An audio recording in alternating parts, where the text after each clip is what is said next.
Whoa, happy holidays. No, that wasn't a ho, ho, ho, but that's not too far away, is it? No, it's turkey time. Thanksgiving week. Welcome to Gem Collections with Shawn. I am Shawn, and I may be in a staccato voice because there's a lot to get to today. Latif can attest to the fact of how many items he had to enter. First time ever in 7.5 years that I had to send the inventory list in 2 batches a couple of days ahead of time to allow him time to put it into the system because, you don't know. With that little barcode, what that meant when we transitioned to that, a whole lot of, some easier, sometimes harder. But no matter what, paperwork. I was doing it just a moment before we started. And what I was doing was writing down the winners, plural or singular, shall be revealed, of the trivia. Now, we did the What Am I? So what I'm going to do is, for those of you maybe just joining this show, having not seen last week's, remember we do a trivia every week. A trivia or some type of event where the following week the winner gets something usually pretty cool and really neat. So what I was looking for a few weeks ago was new commenters, new people to comment. And so we did. And I don't blame all of you. I didn't realize that where I was to be found on Gem Shopping Network's website had been moved. It had been moved, let's say this, to a not as easy place to find as in the past. So before I forget to tell you, once again, if you want to find me and the links to leave comments, and I have a great example because we have a new commenter, Lisa. So those of you who left the comments on the YouTube site, just right there on that page, I got to try to get the 4 of you to leave them where we can get your information so we can send the item to you. So you go to gemshopping.com, and then at the very bottom of the page in fine print, it says sitemap, just like about every website has. Sitemap. Click on sitemap, and boy, that's like those 3 little dots I found out when you're doing computer stuff. 3 little dots can open up a whole world of information and files, and I had no idea how important those 3 little dots in a row were. No, not my generation. So, just like the little sitemap, click on that little tiny little thing, and boom, opens up a whole world of information, including where to find Shawn. Go to the right-hand columns, keep scrolling until you get somewhere below the bottom level, and you'll see Ask Shawn. I'm not the last one, though. Ask Shawn. Click on that, and then you're going to say, whoa, what an in-depth website this is, because there is rules to the trivia game, which I never knew existed until recently. Lawyers must have got in there somewhere. But yeah, if you want to know how to play it, luckily they got everything right. No one really asked me, but somehow they must have listened to it and said, okay, we'll make this up to go with what he's saying. To the trivia, and then also the link to the how it's done or how it's created or how it's made. 30 different videos that I highly recommend everyone, including all the hosts and anyone who is not a master goldsmith, to watch them, because you will learn and then know exactly how everything is done, including drilling a gemstone, how to get a ring off a finger without tearing it apart, how to flush set, how to do mill grain. And I do all the work. You can see me do all the work. So after all those years of doing a live show prior to creating those videos, which was somewhere here at Gem Shopping around, 10 or 12 years, I did a live show, what I call upstairs, the big studio upstairs, for 9 years in the Monday overnight show, where a lot of you follow me over to this video cast from the live show. And so, in migrating to this place, I think a lot of you kind of, over time, didn't really realize. Some of you are still finding Shawn, but I'm making it worthwhile to all of you who do. The trivia, every week we have done that since then. So we also created those 30 videos of extremely educational information, and if you watch every one, it covers anything you would go to your hometown jeweler with, like any project, like let's say you needed some prongs rebuilt. It shows exactly how it's done. That way you know exactly how much labor and effort and skill that goldsmith may need. I show sizing in platinum, sizing in gold. Talk about the differences and why it costs so much more to size something in platinum. I change the heads out. I flush set, I prong set, I bead set, I bezel set, I solder bezels. I make a ring carving the wax, start to finish, including alloying the gold and vacuum casting, the investment, exactly how all that's done. Then I also alloy rose gold and create a complete pendant, including a spinning opal, in a method that would be considered legal to the FTC as handmade. So a lot of stuff says handmade that you see out there, and it's not. There's a machine involved. Not when you see this. So watch those videos. Okay, also, we have Miss Lisa, maybe it's Miss Lisa. Anyway, one of the commenters today says, I'm not sure where to leave the comment. And so, Miss Lisa, where you were writing where to leave the comment is where you leave the comment. So, but great question, because it gets a little confusing. So let's get started with the trivia. We'll answer some of the questions that I'm just going to be would have been talking about anyway. And that is the idea of the comments. To learn, banter, a lot of you, most all of you, love to listen to what the other comments are and the other people's participation. You don't have to leave or play a single bit of trivia. That's just a bonus. Leave any kind of comment. Even, let's say if you didn't like my hair or something, okay, I'll live with it. But just know that I'm when you see like TV, that 70s show, I am that 70s show. Graduated high school in 1979, so I spent every year of my teenage years going to rock concerts, doing the things that my parents told me I wasn't supposed to do. National Honor Society, but was bad, just as bad as every other child. I was just really, you get good grades. You're the Chemistry 2 teacher's assistant as a junior in a 3,000 child high school. In other words, in Sarasota, Florida, where there's a lot of other really smart children. It's every kind, but 3,000 kids, you're going to get every kind. So if you want to know why I kind of have a chemistry side to what you see presented, which great compliment last week by one of the rock members who said, I think it was Miss Barbara, that said that because of watching this show, I put a whole new meaning on looking at the bottom of the back of your vitamin bottle and seeing molybdenum, chromium, what before, what is, now you know all about chromium and all the other things that it does in the mineral world, and all about all these other minerals from silicon, that all those things are important to keep our body going. Well, they are all also create beautiful crystals and wonderful gems and so many other neat things. Chromium colors ruby red and emerald green. How about that for importance, So what if our body needs it to survive?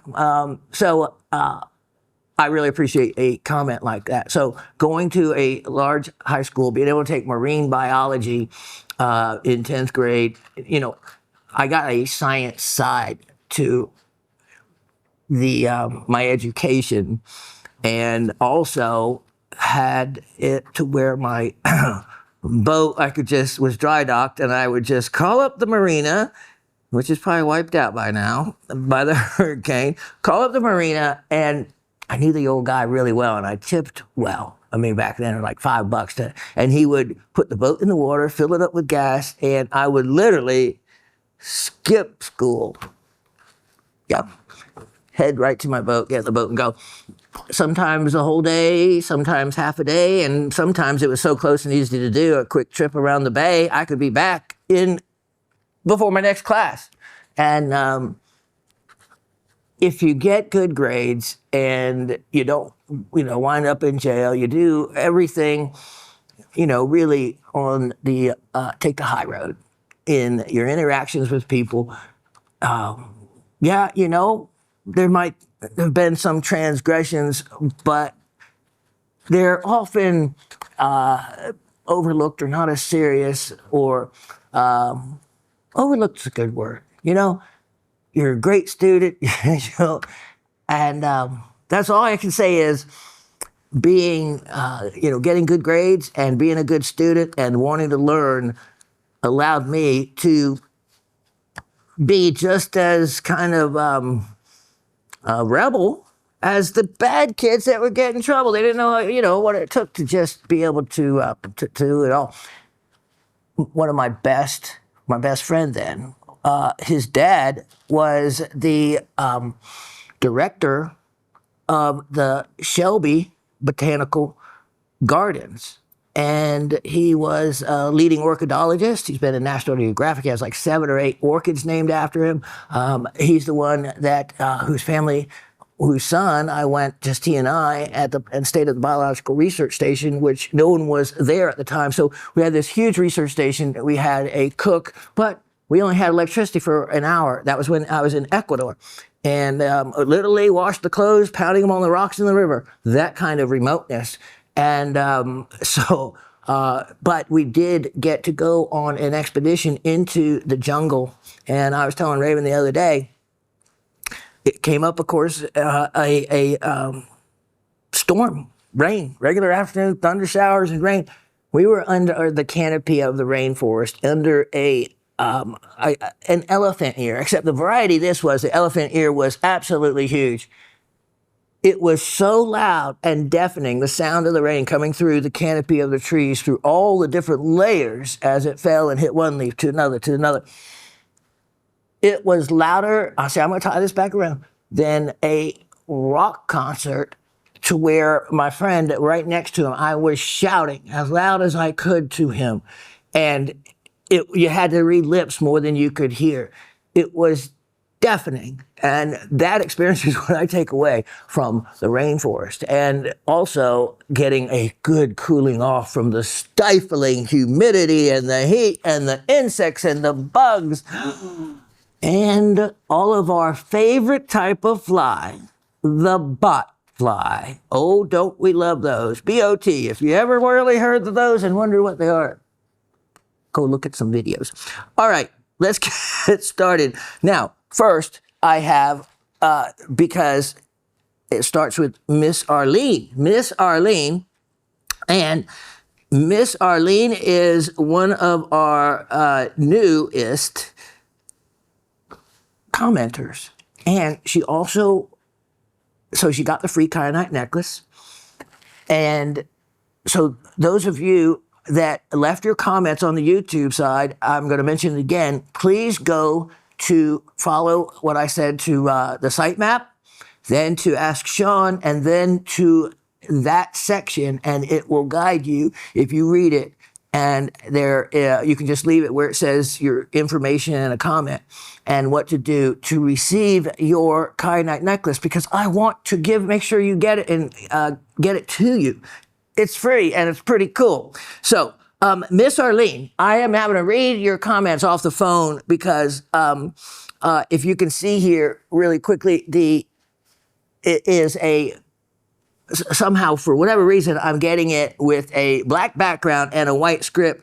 And I'm sure it's my age, I do not know how to reverse that. When I go to print it, it doesn't print. So it's on my phone. So anyway, if you can make sure that you send it, because your third one you sent me was sent in the right format with the black script on a white background, but these first two, so we'll get to them. Okay, it says, if I can see.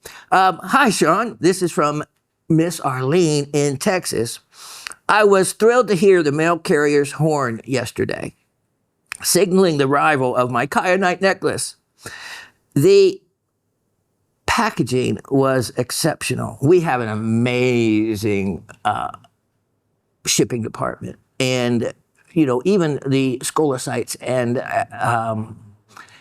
some of the most intricate specimens that I have sold, they are able to pack and ship safely. And everyone says, it takes a lot sometimes to get into them, but that's better that way than any other way. I hand them compliments all the time. They're a great crew. The packaging was exceptional, safe, and secure. I was absolutely speechless when I opened it. The colors in the stone were stunning. It happened to be outside. I happened to be outside rock hunting when I opened the package, and the necklace was perfectly illuminated by the sun. I spent about an hour taking photos, capturing the necklace in various lights and shadows, both on my wrist and around my neck. Now I have plenty of photos to show off when I'm not wearing it. I can't thank you enough. It truly brightened my year. That's wonderful. You don't know how that makes me feel, Miss Arlene. That makes me feel really good about giving away things, I guess, you know. Next, Miss Arlene says, OMG, can you believe it? I won again. Yes, she won the necklace, and this is sometimes the way luck can go, you know. You dry run for a long time, and then bam, because she left a comment. Okay, so that just took a little effort. But her next win was she won the trivia last week. So how about that? Can you believe it? I won again. I'm at such a loss for words that I can't even think of a proper response right now. I'm not sure if I need to do the same things as last time to claim the prize. Just do everything the same. You know, you're afraid to break that luck. No. No, you don't. You don't have to fill in. Once we have your information, then, and if you're not purchasing anything, then you're good to go. You will get the item. Actually, probably by the time you hear this show. Because, and for those of you that miss out, I'm sorry, this is actually, normally I record on Thursdays, which gives you an extra day from when you watch the show on Monday.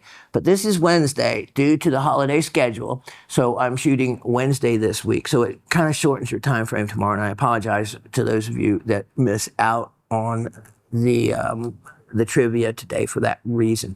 Yeah, but I am glad that some of you were able to get in on it, because I wanted to do the What Am I for as many people as possible, because there's a lot of education in it, and everyone needs to be able to recognize things, even just on television, whether they're right or correct. You wouldn't believe the number of times I watched particular shows, not here, but other places, and easy to tell the information they're giving or the item they're showcasing or featuring, like, you know, on the internet, is incorrect.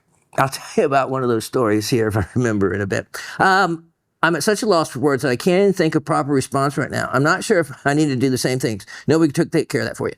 So I'm writing to thank you once again for this awesome show and the giveaways. I'm about to enter this week's trivia contest right after this.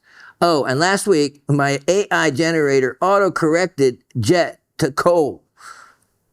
AI generator, is that fair? I forgot to mention that we have and still find jet here where I am. I'm pretty sure I've collected some. Due to the excitement, I can't even begin to tell you how much I enjoy your show. The trivia, giveaways, and prizes are great, but even without them, I just love it. Miss Arlene in Arkansas. Did I say Texas? Yeah, sorry about that if I did. Arkansas. I think of Texas, Texarkana, you know. But Arkansas, what a great state you live in, because there is quartz and diamonds. Wow, can't beat having the luck of both of those. And question to you, Miss Arlene, so let me know back. Have you been to the Diamond State Park, the Crater Diamond State Park? And have you had any luck finding diamonds? Well, we'll talk about that in a moment. Okay, now listen to this. Miss Lisa in North Carolina, Rutherford County. Rutherford County. That sounds in the mountains. Latif, you over there? Can you look up, see where Rutherford County is? I'm curious. Also just curious if she was wound up in any of that, of course, storm that so many of Rutherford, yep, North Carolina. It is in the mountains. I thought. What part? Is it near Spruce Pine? Is it near? Near Chimney Rock. Oh, near Chimney Rock. Then, wow, you were definitely in the destructive area. Southwest. Okay. Well, I hope then you're all well, Miss Lisa, and your friends and anyone else didn't have to suffer like so many in that part. The flip side to that is there is amazing rock hunting where you are. Amazing rock hunting. And, you know, you need to get out and do something. So Miss Lisa says, good morning, Shawn and the whole rockin' family. Yesterday, I received the 24 by 30 millimeter Larimar pendant. My daughter-in-law and her family hail from the Dominican Republic, and this will be the perfect birthday gift for her mother. See what I mean? The magic of the show. I only had, I think, that one pendant, maybe that other one. That was it. And I don't think I'd ever shown another one in the 7.5 years of doing this show. The right item to the right person at the right time. How magical is that? Larimar is found in no other place in the world but the Dominican Republic. So, Miss Lisa, make sure you tell them that they are come from a really special place, and they need to have a representation of, I believe it's a national gemstone, I would think, either that, of course, or amber. Amber is another item that is really in this part of the world, one of the main sources for amazing amber, not just regular run-of-the-mill amber, amazing amber with insects as well. So, those two things you can be proud about coming from the Dominican Republic. But you have to have an example of each. So that's so neat that you are, that is a great gift. What a great gift. I've had my eye out for some Larimar jewelry for her and had just found some nice earrings, and this pendant is a perfect match. Can you believe that? So she, it wasn't duplicating the item that I showed. It was an item that she was looking for to go with what she had. Wow, that's cool. Talk about things getting to where they need to be. That's what we talk about in this show. Last week, I received the beads I ordered from The Bead Show. Amethyst, tourmaline, almandine garnet, aquamarine, freeform tourmaline, and the ruby in zoisite. The aquamarine is my favorite. It was mine too. It was absolutely one of my. And if I would have showed it to Raven as a birthstone, if she would have known it, she would have scooped it up. Not that, believe me, she has other things, but she likes more of them. I'm glad that it was that they sold, and I'm glad that you appreciate them the way I did, because I thought it would have been easy for me to kind of hang on to them. But I hang on to so many items. Have you guys seen all this? So anyway, the aquamarine is my favorite, I think. So amazing. I only received one strand of the garnet, but the price still made it a steal. No.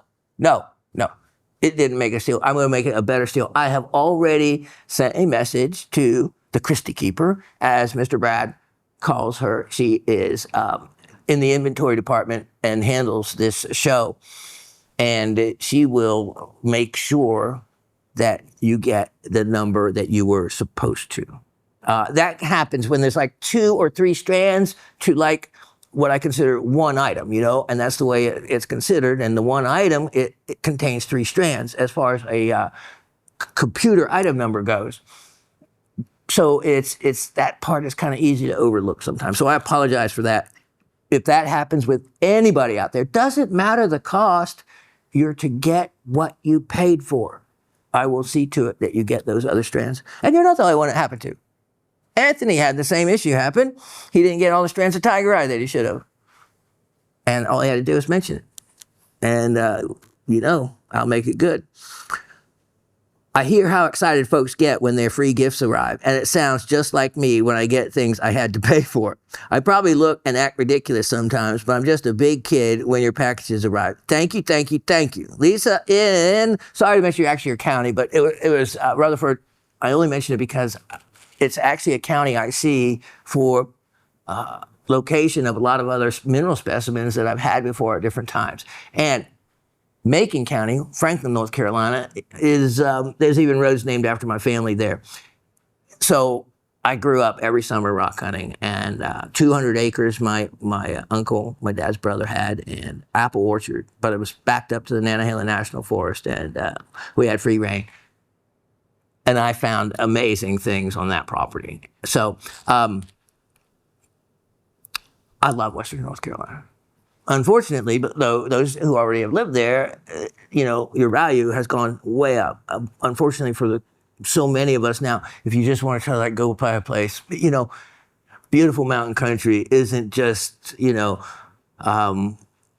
backwoods real estate anymore. No, it's second home, high dollar, high value views and things. And I know my uncle sold his 200 acres, that was just one home on 200 acres to a developer. And sadly enough, it was broken up into about 20 homes or so. With the roads and all, they got about 20 homes onto the 200 acres. And, that's density. One house, or then you have 20. But things happen that way. That's why. The only benefit there is to development like that, it opens up the ground to a rock hound that would never have that ground available to see. Even if whether you owned it or not, how are you going to turn over 200 acres? A developer can have that ground scraped and opened up in a few days, give you a D9 bulldozer and go to town. I know, I used to have my Kubota, I want my little tractor back so bad, but the ground that gets opened up is ground, in the most cases, has never been turned over. You break into veins that way, pegmatites, you get to see the stratigraphic layering of Mother Earth. And you'll see that when I get time to get those pictures that I took when I checked out this deposit on the roadside that I talk about. And anyway, more information then. Let's get to some items. Let's get to the trivia answers. Okay, so those are from Miss Arlene. And then she has trivia answers coming up. Next, we have Miss Barbara. Miss Barbara sent me a link, and it is really, really neat. If you want, it is Meet Garanatas, Garanatas. Now, what that is that's the old word for garnet. So what it is, this is amazing garnet necklace, and I read the whole thing. So she writes, I watched a talk by this lady at the Tucson Fine Mineral Gallery this past weekend on YouTube, of course, and thought of you. It's Miss Barbara in Brooklyn. Her necklace contains all different kinds of garnets, a custom designed fine piece of jewelry. Enjoy the article. I did. I read the entire thing of how it is made. It's incredible because even on the back of each of the garnets that are made like a dodecahedron frame of platinum round. This is what is insane. Listen to this, Latif. It is 3 troy pounds of platinum in it. In the necklace, 3 troy pounds. Now, the difference between a troy pound and a regular pound that we're used to is there's 12 ounces to a troy pound. And troy is the method or the weight terminology of the weight used when weighing metals. So there's 31.1 grams versus the 28.3 whatever. In each ounce, and there's 12 ounces versus 16. But either way, when you talk about 3 troy pounds, that's like 36 ounces of platinum. And on the back of, and it's 18 karat also, on the back of each, it's engraved with the name, type of the garnet, and its locality. And it's also, this is getting really modern for someone that still would be hand carving his waxes. Which, of course, this wasn't done. Things like that are done with CAD CAMs, computer automated design, and computer automated machining, also with 3D printers. Nevertheless, the design and what it took to make it is exquisite. It also has a QR, barcode. No, not a barcode, excuse me, a QR. Yeah, that's something even newer. Barcode was enough to get used to. Now this, QR stuff, I was messing around the other day and put my I didn't even know. There must have been a QR thing up on the TV, and I was playing, what is a QR on my phone? And I accidentally passed the phone by the TV a long way away from it, and blink, up popped something on my phone. It read the QR thing on the TV. Too fast for this old man. Okay, so amazing necklace. It was amazing. And with garnets, of course, being my birthstone. And, there were two biggest things out of 53 years of collecting. I focused on collecting American, what I call the Made in America collection, American minerals and gems.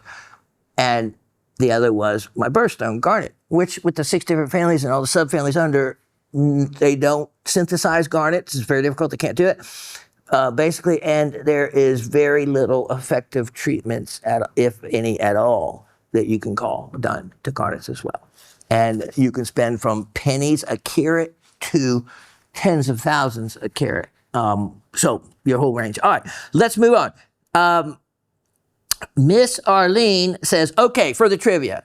All right, now, for those of you who remember what the 6 different items were, she answers, and I'll show you afterwards. She says, super hard, can't make out the crystal structure that well. So going with dioptase, you're not the only one. Great answer there, Miss Arlene. Although my first thought was calcite, that can't be, since I think that the next one is. All right, number 2, she says calcite, going with the obvious answer due to the square shape. So that was a little small square crystal. Calcite, great answer there, because calcite is found in that little square shape, but calcite also is found in 800 different habits. In other words, it still belongs to one particular crystal system, but 800 different forms of it. Number 3, fluorite. So number 3, remember, was the purplish. There were 2 stones, purplish color, and fluorite certainly comes in that color very desirably. Number 4, I can't tell the color from the lights if it is silver, black, or greenish. So I'm going with epidote due to the ends on the piece. And you know what? That's funny you say that, because I just had to identify particular inclusions in a specimen, and I used the termination of the epidote. I used the termination of the crystals to determine that they were epidote. So kind of cool that you just said that. And an excellent answer. The color was meant to be seen as black, but depends on how your TV might be set or whatever. So just consider that black. We'll show them to you again in a minute. Number 5, well, that would be wood. That was the long striated greenish color piece, very long and striated. Which one I am not sure of, since I'm still new to the show and haven't learned of which you mined yourself. Great answer there, Miss Arlene. Of course, you would have heard over time, which I've been to 6 continents. I've mined and dug places all over, and then, of course, have a collection from everywhere. And the answer of wood, I can't believe you actually said that, because what an excellent answer. It does absolutely look like the outside of petrified wood, especially the bark. You get that striated look. And I did mine some myself that I collected myself. It was on the side of the road. Just by chance, me and my old business partner, we were in Arizona. We had landed, we always landed a plane, rented a car in a different city just to enjoy the drive on the way to the big show in Tucson every year. Well, this time we flew into Santa Fe, plus we always get, look for great deals, get a great airfare, then rent a car, because we want to see the site. So as we were traveling, it was I-40 we were on, and I was just thinking of I-40 or I-10, because we went into the northern part. But anyway, exactly which way we went or how we got there, it was I-10. It was I was thinking of the southern interstate, because we also went to, of course I'd have to, the big, and this is going to be relevant to today, the big meteor crater in Arizona. And during that same trip, we wound up going through the Petrified Wood National Forest. But before we did that part, we stopped to change drivers, and in getting out, I was on the passenger side at the time. I got out on the passenger side to the right and stepped out, and of course, looking to the ground, eyes to the ground, because that's where it can be found. Looked down, there was petrified wood everywhere. When they did the road cut, of course, that's where the petrified wood you find comes from. Not, of course, it's illegal off the national forest, area, but all the private lands around there, all the privately owned lands contain petrified wood also in a large, extensive area. Everything well, we won't go into the geology there, but I could, of that area. But so again, all it takes is a road cut to break into new findings. And so building that interstate across there, what were they going to do? Scoop up all this petrified wood? I picked up as many pieces. I just found a bag of others. I said, NFS not for sale. And it was more Arizona petrified wood. I've given away some pieces just because I think it's pretty neat. So I consider mine myself. So that was a great answer. You didn't even know that the striations, that because it looked like wood, would have qualified. So I know I gave it away that it's not petrified wood, but what a great answer. Okay, number 6, pudding stone, straight guess from colors, either that or jasper. On the last one, if everyone can remember, it is a greenish color along with pink. Pudding stone, great answer once again from you, Miss Arlene. So you are really coming quickly along. And you know what? When all else fails, say jasper or agate or jasp agate, even though they're both cryptocrystalline type of quartz, and we'll go into this another day one time. Agate and jasper, the way the microcrystals are aligned is different one from the other. It is also why it's so fibrous and tough, agate is, because of the way the stack. Anyway, that's for another lesson.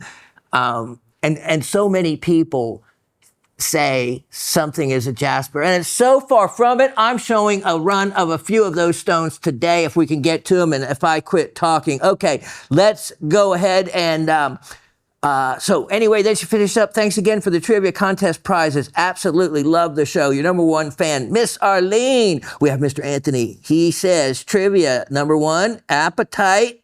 Great answer. Exactly the color apatite is. Diamond crystal.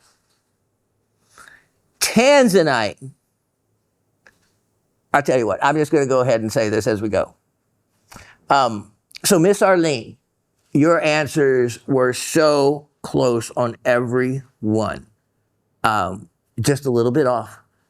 Let's listen to Mr. Anthony. On the first one, he says apatite. I can absolutely understand why you said apatite.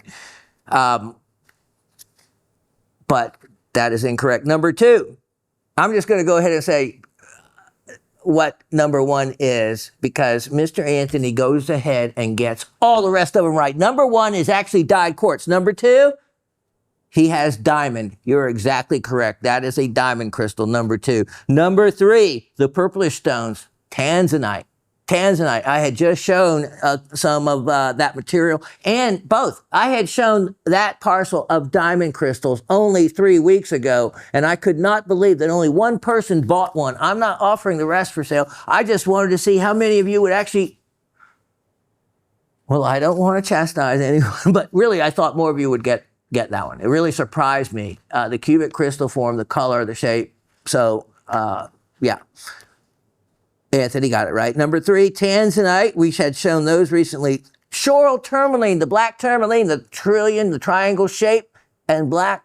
That one, I thought was a gimme, and most of you had gotten that right. Muscovite mica, that one would have been certainly one I would have mined, but the one at the end that is very fibrous and pointy, that is that chrysotile serpentine that I mined from the Corundum Hill mine up in Macon County, North Carolina, near the Chunky Gal deposit.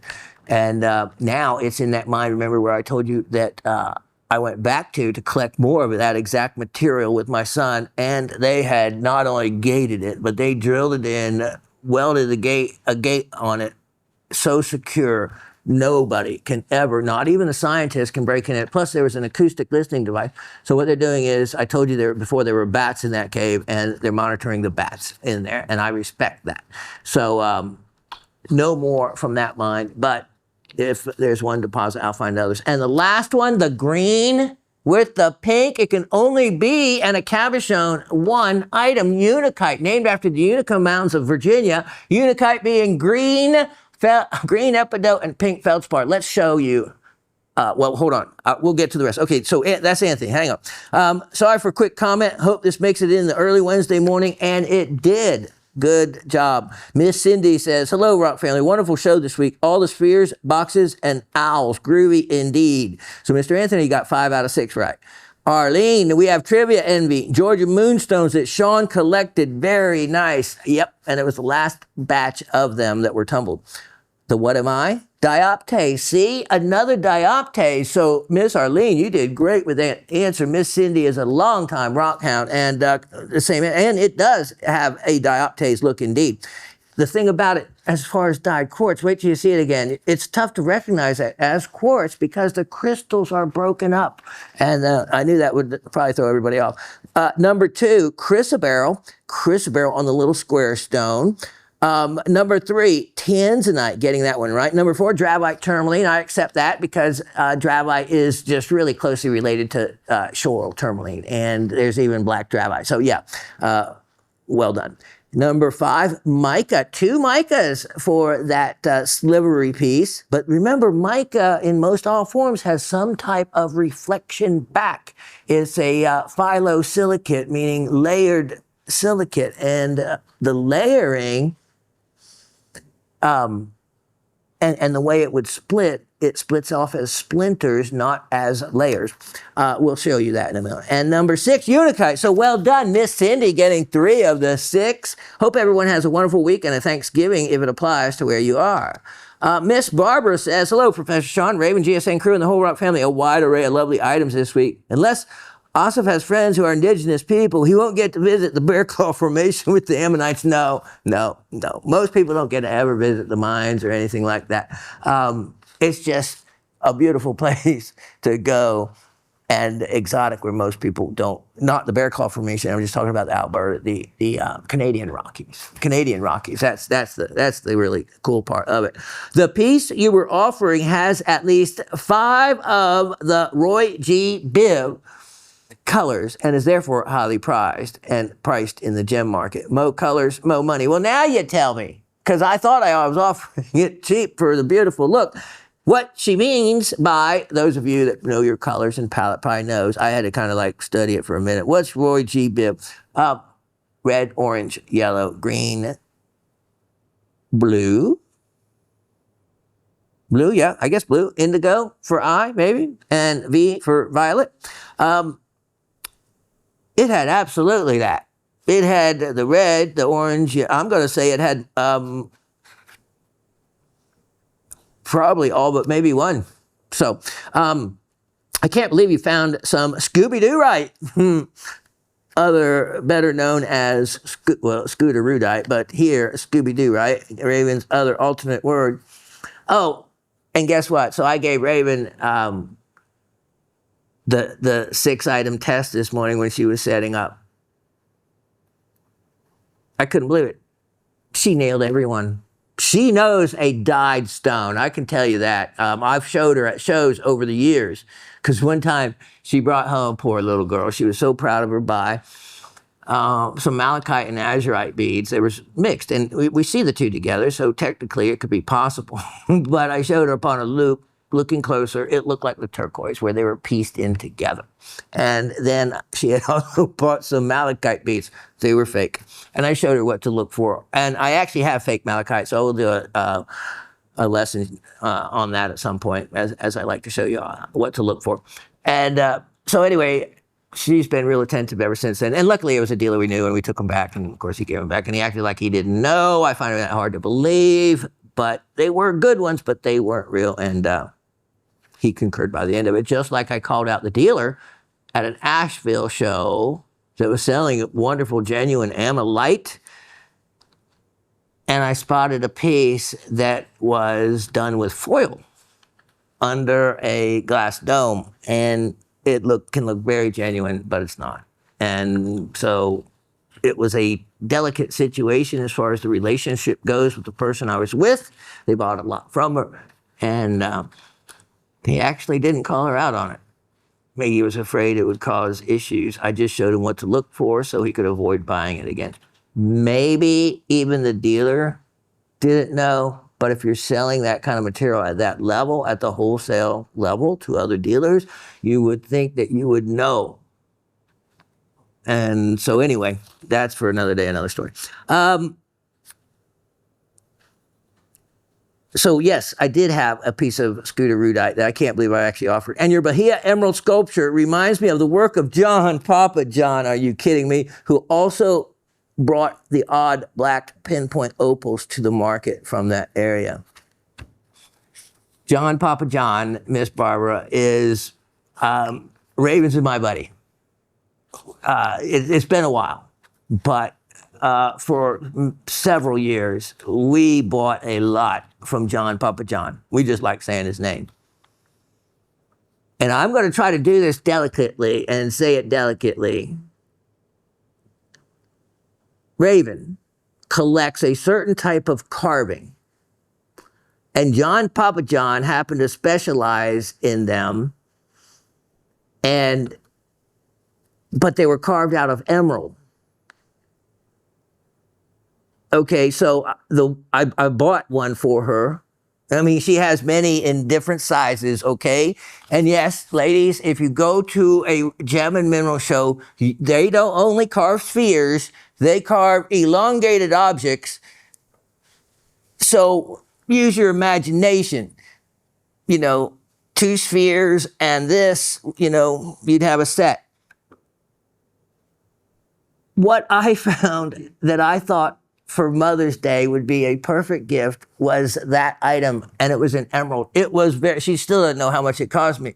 It was about 3 inches long. It's funny because I only told her yesterday that I would love to show the item for the quality of the emerald that it is on the show, but that's not something I can do. So the next year she goes back because she wants to get more in emerald, another 1 or 2. And she asked for the product, and it was so funny. You had to be, and here he's Greek, John, Papa John, his accent, and him say, no, we have no this year. And it was one of those moments. Yeah, what a really funny moment. So anyway, yes, John, Papa John, the king of carved emerald items, and I can't remember specifically, but you're right. I would say that item probably did come from John, Papa John. And he's not inexpensive. The price I think I offered that for was as much as we absolutely would have paid. And I'm sure it would be more now because that is at least 10 years old, that owl carving. So that owl carving is what we're referring to from last week's show with the emeralds in it. And yes, you're right. You nailed that, Miss Barbara. You are something else. You know about the mines I've been to and you haven't been to, and yeah. So, well, another head scratcher of what am I? Since I don't think you'd have a chunk of phospholite to show us, I'm going to say dyed green quartz. Well done on the first one. From the meditation market, minuscule and precious, I say diamond crystal. Well done on number 2. I think the 2 blue pieces are tanzanite. Well done. Number 4 is black shoal tourmaline. 4 out of 6 so far, and looks like every bit it should. Number 5 looks like pearlescent weathered kyanite. Boy, that is an amazing, excellent answer because it has that kyanite look. But it isn't. Could it be from the stream out back of your and your son's apartment when you were having a bad day? And last is a jasper cabochon. Now that's the surprise. I really thought, oh, here's the rest of the story. Scooby-Doo, right? So when she was getting the 6, by the way, Raven got all 6 correct. She got all 6 correct. So when it came down to the last one, the green and pink one, she said, before she could say what the real name of it was, she goes, oh, that's Euripides. That's a Euripides. And you know what? With her, I counted that as a correct answer because she cannot remember the actual word of unikite. That becomes the problem. When you make up a nickname for something, you might not ever remember what the actual name is, like Scooby-Doo, right, versus Scooterudite. So for some reason, unikite to her, and this, she just comes out of her brain. Euripides is what she always, so I always knew that to her, unikite was Euripides. So I said, boy, you got all 6 right. And then it came to her, of course, with the unikite part.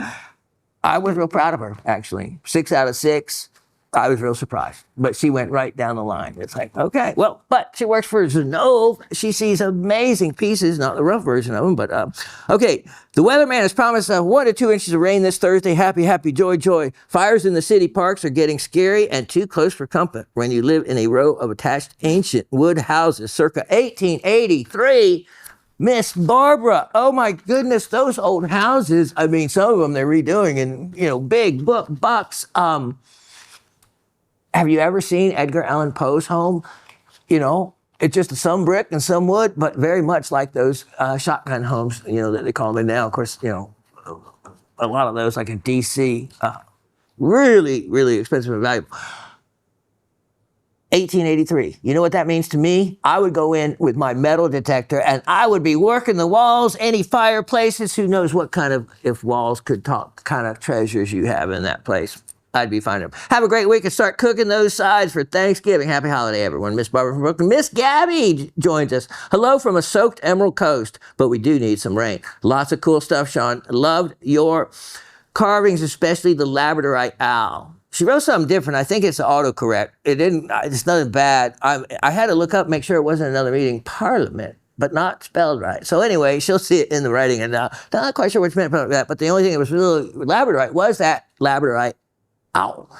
Meant to mention last week that from little research I did on your spinning Coke cap ring, the only thing I found even somewhat similar did not spin and was around $350 if I recall correctly. That is a cool ring you have. Thank you. I think it is too. It is certainly authorized, Coca-Cola authorized a trademark. And I could not find it. I don't know what year it was made, but before I give it away for the value of the silver or scrap it, I am going to do a little more research on that. Well, don't have to worry about withdrawing this week from trivia. Not confident on most of my answers, especially after some of your comments that help confuse me. LOL. But here goes. Fluorite for the first one. I can see why you got fluorite and said fluorite. After your comment on fake stones, I thought, is this one of his homegrown chemical concoctions? Ooh, that's a good answer because at some point I'm going to try that. Thought calcite or albite on the little one, but the size confused me. That's 2 calcites I've gotten. Miss Gabby, you should know what a diamond looks like, a rough diamond. I would only say that to Miss Gabby like that. I just had them all out a few weeks ago. Everybody, especially the Geek Squad, should have bought one if they didn't have one so they would know what one looked like in case you ever had to go mining for one. Plus, it completes your Mohs scale of hardness collection, which everybody needs to do. Talc, gypsum, calcite, fluorite, apatite, feldspar, quartz, topaz, corundum, and diamond. And you should be able to look in it without teleprompters or anything and know from 1 to 10. It's also the difference between 9 and 10 is a difference of 4. Basically, diamond is 4 times harder, not just a number of 1. It's kind of a logarithmic scale, and the difference between certain hardnesses on some of the others is even greater than that. So magnitude, that's important to know. I have the real scale also that I'll feature for all of you at some point. Okay, so here goes. You got fluorite, the second one, chemical, okay, so was calcite or albite, but the size confused me. A friend of mine had a thought that I like better, but can't in good faith steal his answer. That's so fair. You guys, that's the way it's supposed to be when we do a trusting type of trivia game. In other words, you can't go back and look at the answers once you start playing the game. You cannot Google or internet search the answer. You just have to go from memory from the show or from your past knowledge. That's the only way that it makes it fun, and the only way you learn is to not research the answer, but base it. And if you miss, you miss. Don't get it right, no big deal. Very few often get them right. Let's see. 3, going with tanzanite. Thanks for throwing in a piece of shoral so I don't feel too badly.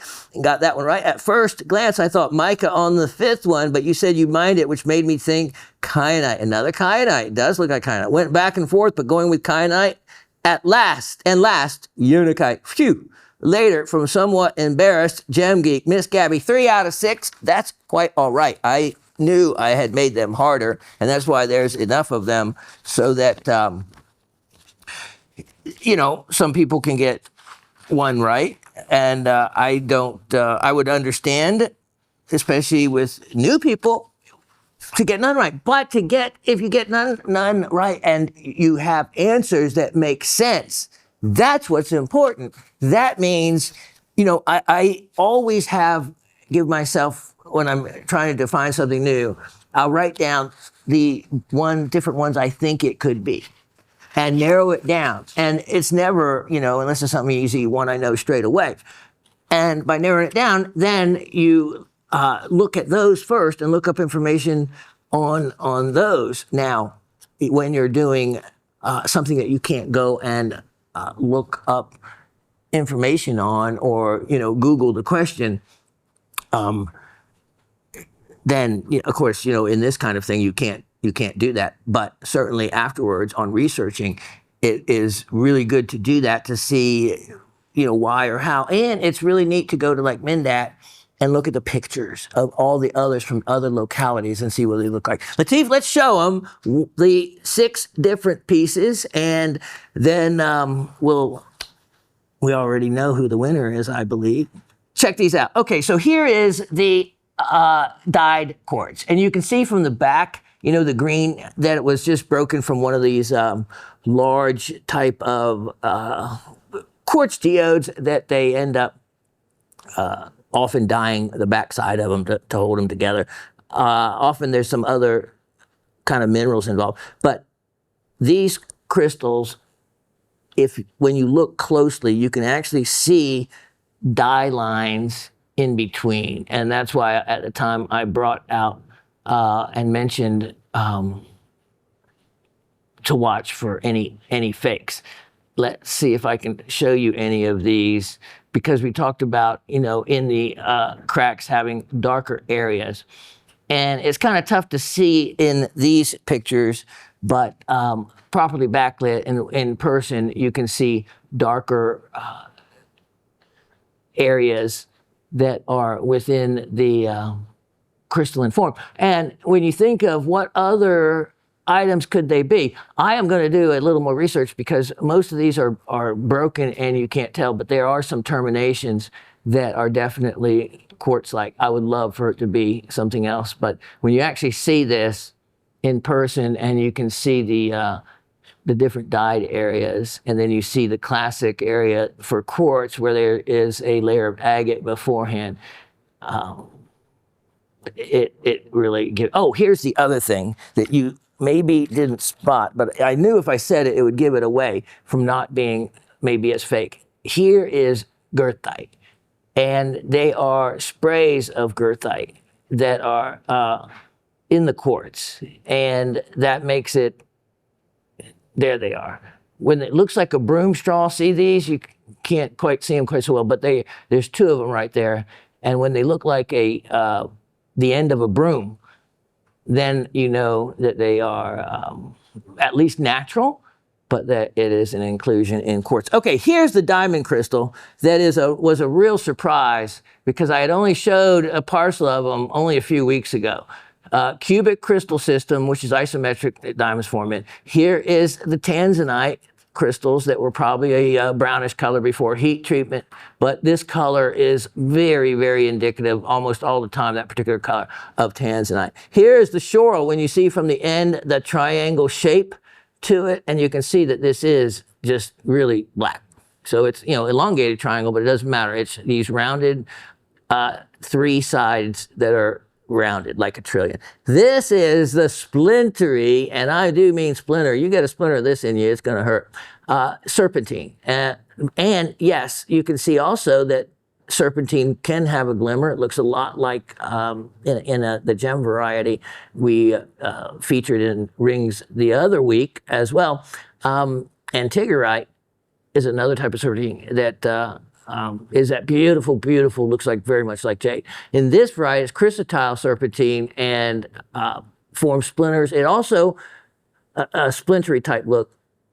Other relatives in the family are asbestos. So you've seen the same, the fibers in asbestos, how fine they are they are. Well, imagine it's just kind of a really scaled down thin version of this type. Then the unakite, almost everybody should have gotten this. When you have the green with the pink feldspar, can only be Euripides. Unikite right there. Okay, let's put those away. I'll be right back with the start of the show.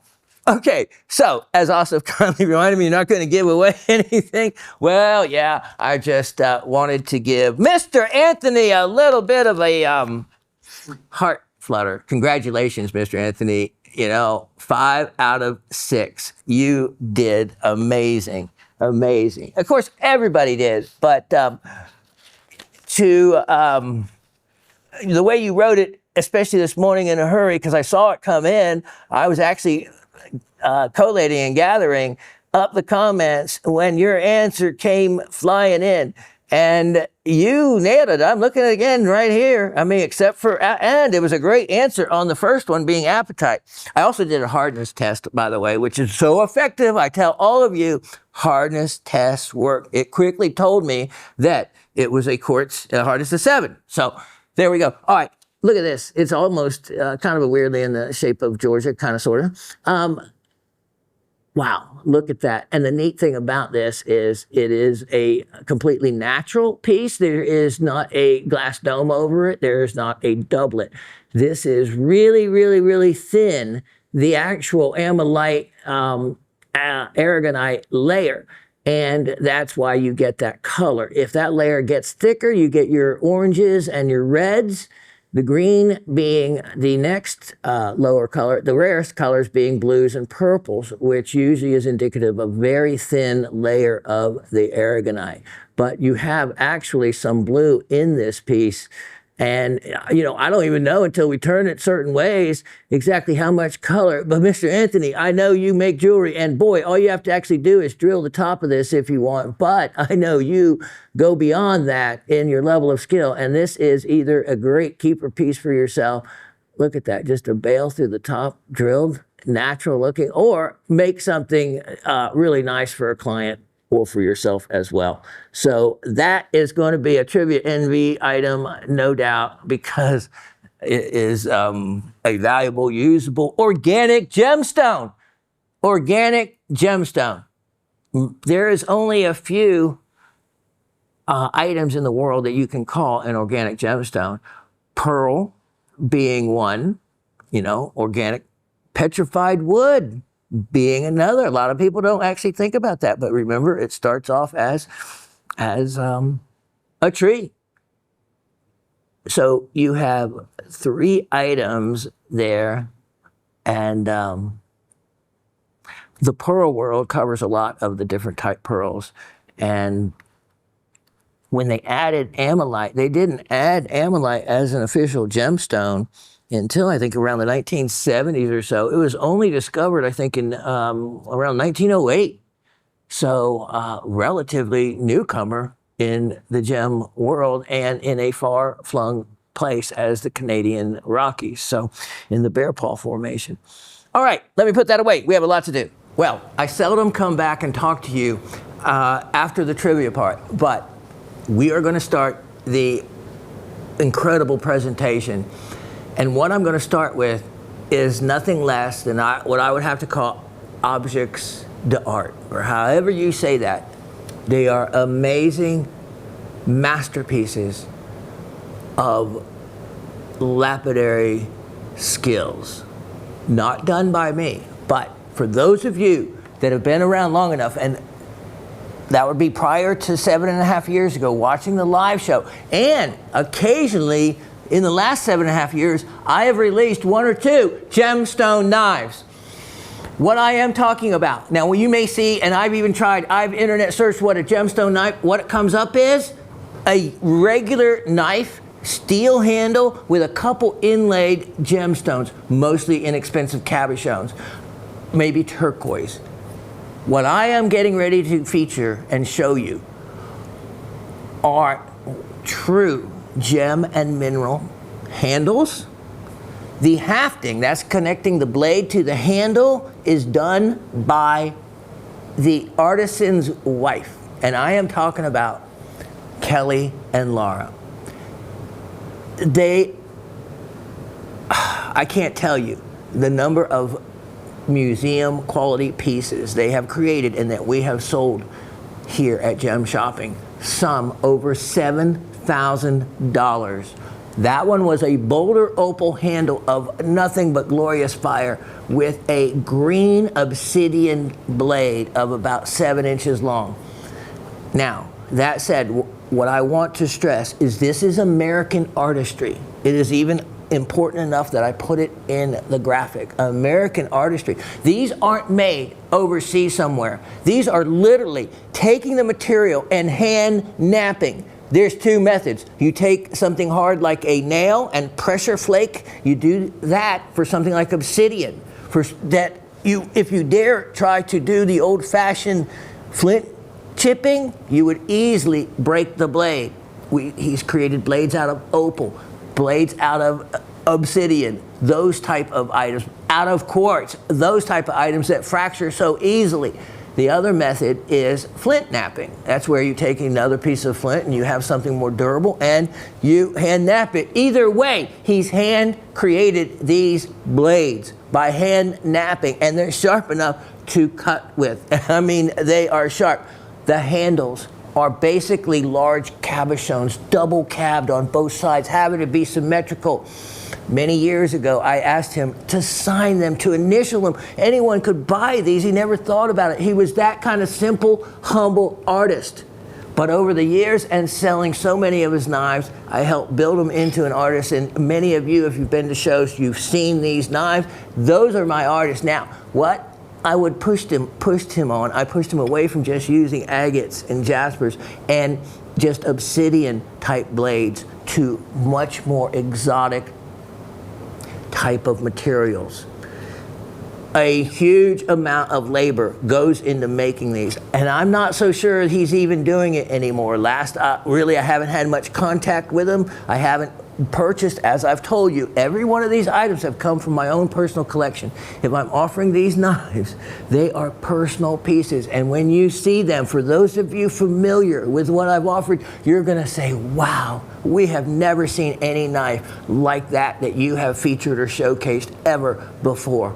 These are 3 of my personal favorites that I have hung on to and enjoyed, and it's time for me to share them with all of you. Feel very fortunate because these are works of art that are done by American artisans, not overseas somewhere where they're mass produced. There can be nothing but one of a kind when you see these, and the materials. These were done, guess what? They're even dated. So we'll see how old these are. Let me show you the first one. Go wow, because look at this. It is in a Riker mount box, so it comes with the box. I'm going to take it out in a minute. Native silver handle. Look at this, a rutilated quartz blade. Now, there's miniatures that are done, but this is not a miniature. This, let me show you, is the mid-range size. They have made them before in 7 and 8 inches, but nothing out of material like what I'm going to show you. Look at this. What do you want to look at first? The handle. This is all done from a block of silver ore, of native silver ore. This is a world-class piece of silver blade and work of art all the way around. A world-class work of art. So, if you've been familiar, isn't this amazing? Latif and Asa have both seen all the other blades, many of them that I have featured, which again, like I said, have gone upwards of $7,000.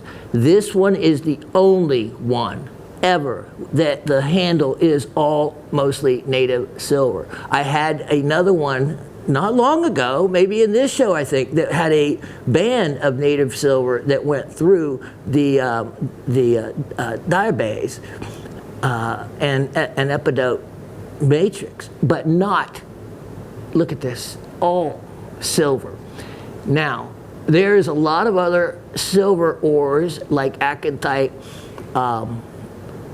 and others, but when you feel this, you know it is the real deal. Now, let me show you something. Close up to the handle, there you're going to see a couple little thin lines that are a little coppery. There they are. Perfect. Let me get my pointer here. Sorry about that, Latif, let me set that down. There we go. You see that? When you see that, that goes into brothoptite. Yeah, so you're thinking, what is that? Well, Berthop was a really well-known, of course at the time, mineralogist and geologist, and he has found and named a lot of other specimens. He's kind of like an Awi in the mineral world at the time. So brothoptite, this actually will have more cobalt in it that gives you that reddish type of color, and there's many different ores that run in the Ontario mines up there, and this comes with a really nicely done label that is laminated. Now look at this. He not only I'll show you another signature, but look at this. He's signed the back and dated it. This is been made June 2016. 8 years ago. That's what I said, everything. And I have had this as part of my personal collection. Now here's the important part.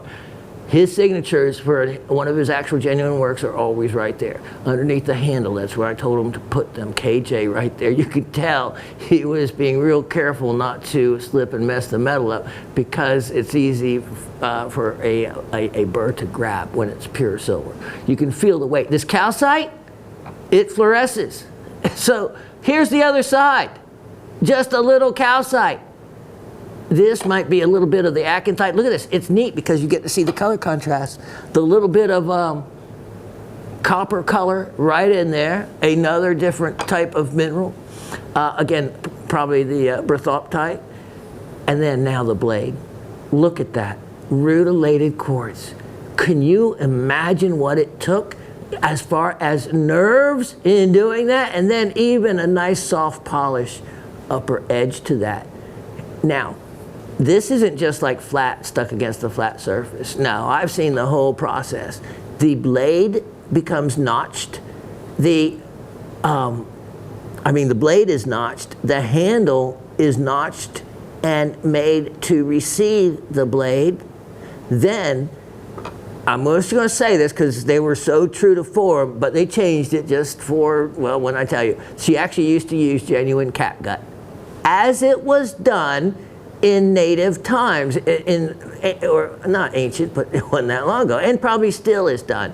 And not just, it doesn't necessarily have to be catgut. It has, but, you know, natural sinew from other natural animals. Whatever area, you know, that the ancients lived in and the indigenous people is what they used. But she changed over to a synthetic leather type material, but she does dye this material to match whatever she wants to go with it. In other words, very clever to use black instead of like red or something to take your eye away. So you can see the size of this. This, if you don't buy it for yourself, imagine the gift it would make for Christmas for someone. What a presentation item. What a presentation item.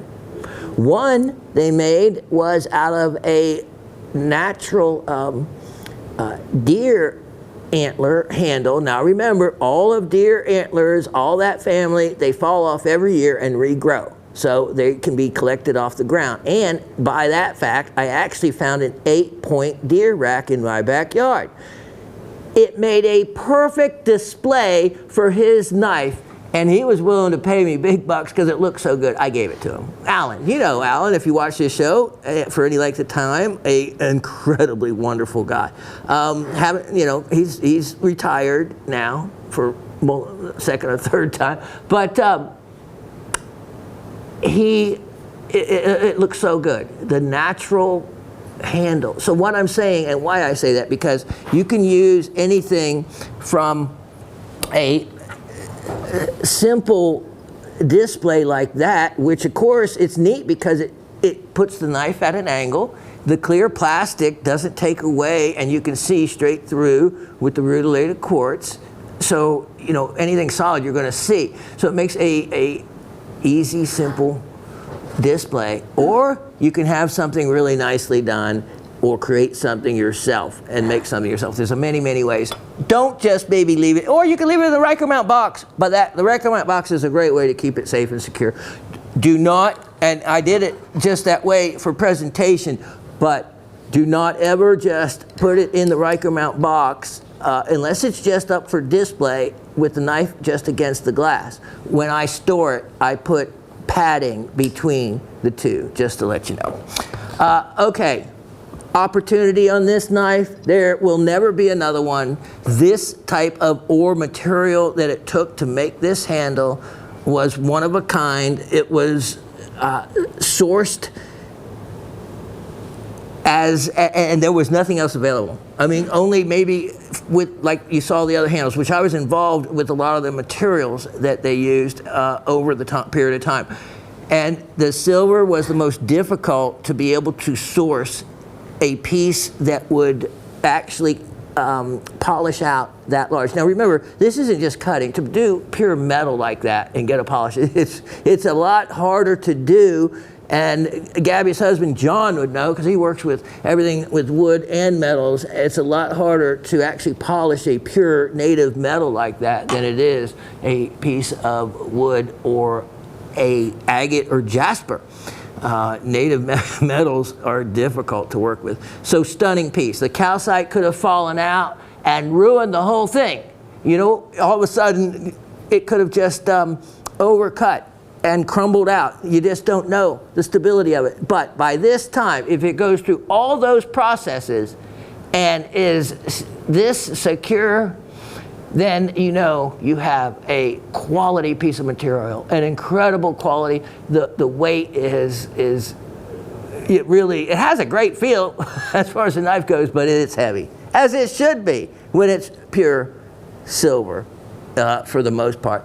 So anyway, the price on this is actually going to be less than what it would have been at any other time, especially since I know it gets to go to a good home with any of you there as part of this show and the family of this show.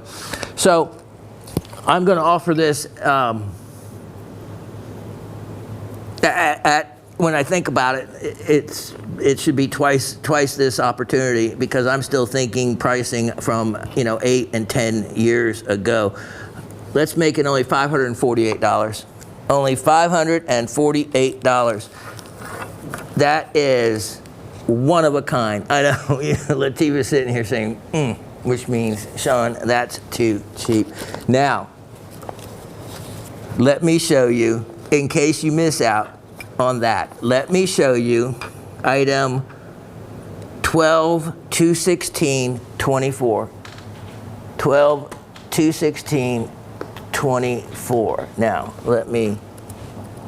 I talk so long, my computer shut off, but, okay.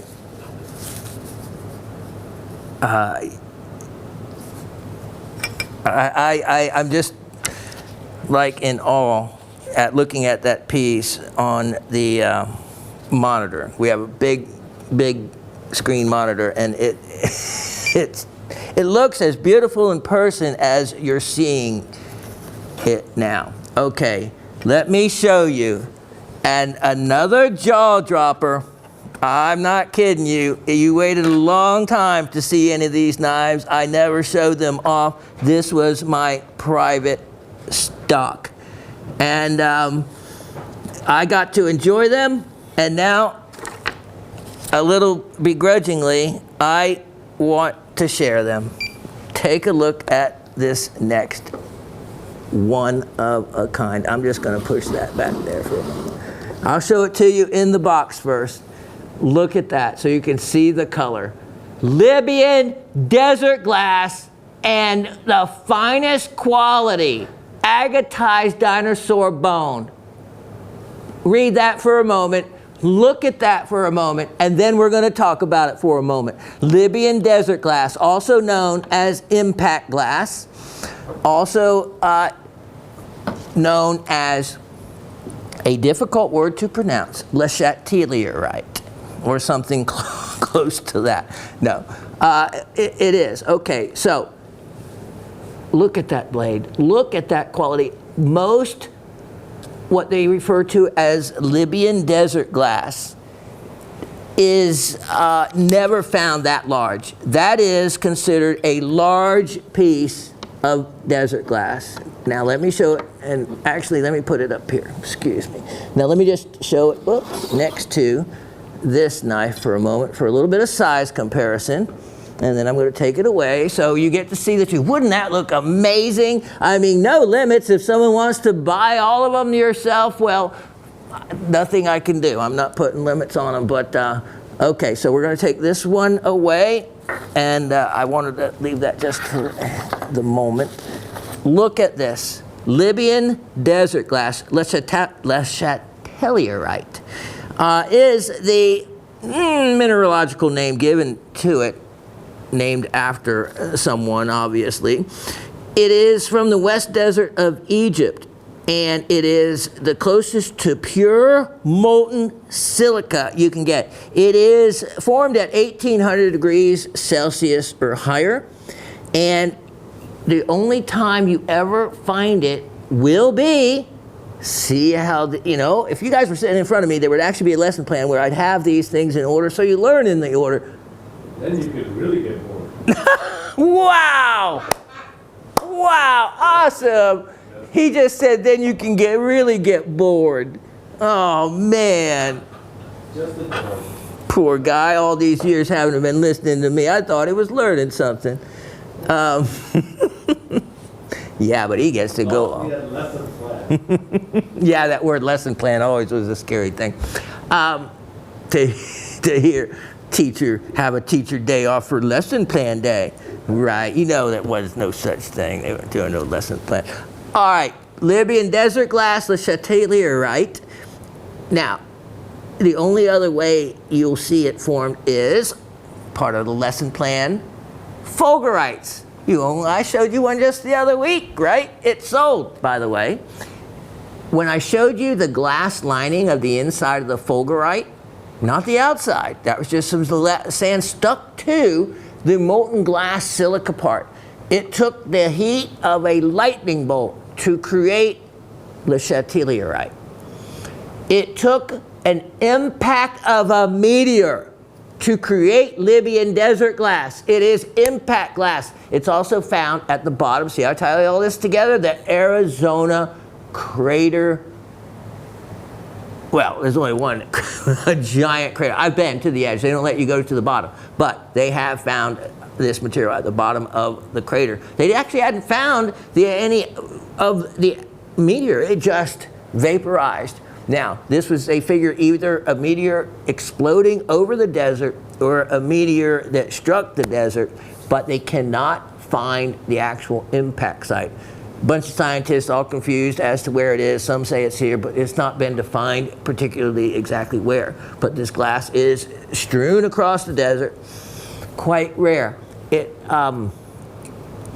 I checked it. I thought, okay, is there any kind of a radioactive signature? And really none above the ambient glass or a regular piece of glass that it would be. But it is usually almost all that yellowish color and can be quite included at times. This is a very clean piece. Can you imagine working with that and what it costs to start with, and then shattering it, breaking it in the napping of it? Look at, see all these semicircular swirls. This is where he takes the little, it's like a little piece of nail, and he puts pressure on the nail, and the nail causes it to flake off one piece at a time. And he goes right down, and he keeps doing it in areas where he needs to narrow it and bring it to an edge. If I ran my finger, oh my goodness, let me tell you.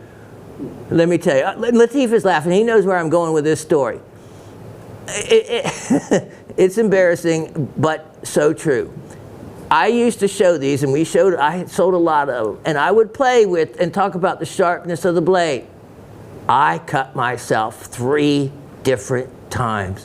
One time, I'm left-handed, so I'm showing my item, and luckily it's set up just like here. It's actually, this is set up better for a left-handed person than right-handed person. I've always appreciated that. So all I did, I cut my right hand. All I could do was keep talking. I was holding the knife. I just stuck my right hand back behind my back, and the girls are bandaging up my hand as it was bleeding to pieces as I keep talking and selling. Now that's commitment. That's gem shopping. Rain, shine, or bleeding, we are here for you, and the show goes on. True story. But I did it 3 times. 3 times I cut myself. So you see, I'm a little more careful and just don't go straight on the edge. If I did, I would easily cut myself. I had another client, they bought one of these and they actually were using it and cutting the butter with it. Wow, what a great idea for a butter knife, huh? No more to that story. Okay, again, you have the hand-dyed attachment here with the hafting. With the hafting. Oh, the malachite? Yeah, you got malachite knives for me to cut my butter with? We did do a malachite handle one time. A butter knife. Yeah. Yeah. You still have that radioactive material. Yeah, can you imagine? Right. That's why. If not right now. That's a great question, because I didn't check it for that reason, but think about it if it was and you were using it to cut your butter and stuff. Now, that it'd still be safe. But it has been checked and approved with the Geiger, also known as a Geiger counter, which I have. Now, here is the part that is that might actually be a little bit radioactive, if it was going to be. Because it is genuine agatized dinosaur bone. Perfect color match. This is actually a beautiful red. Yeah, there we go. That's exactly the red it is. Now, dinosaur bone that is the most valuable is this color, red, because you know what? It looks like blood. You know why I say that also? Because what you're looking at, if you take a cross-section of your bones right now, any bone almost, unless it's a bird bone, you will have that same pattern. That is where our blood is made and created, is within our bones. And when you do a cross-section of it, there will be these, those of you that took biology, biology, no, chemistry was my thing, will probably a name to these, but they are all those little holes. That's also, by the way, how you can tell the difference between bone and ivory. You turn it up on the end, in other words, what would be the C-axis in a gemstone, in other words, the long axis of what would be in the carving of the bone. And if you see a whole lot of little tiny black specks, or a series of what would look like little holes, that is bone. If it's ivory, because of the way a tusk grows in a circular fashion plus lengthwise, you do a cross-section of it and you get these diamond-shaped patterns. And that is 100% indicative of ivory.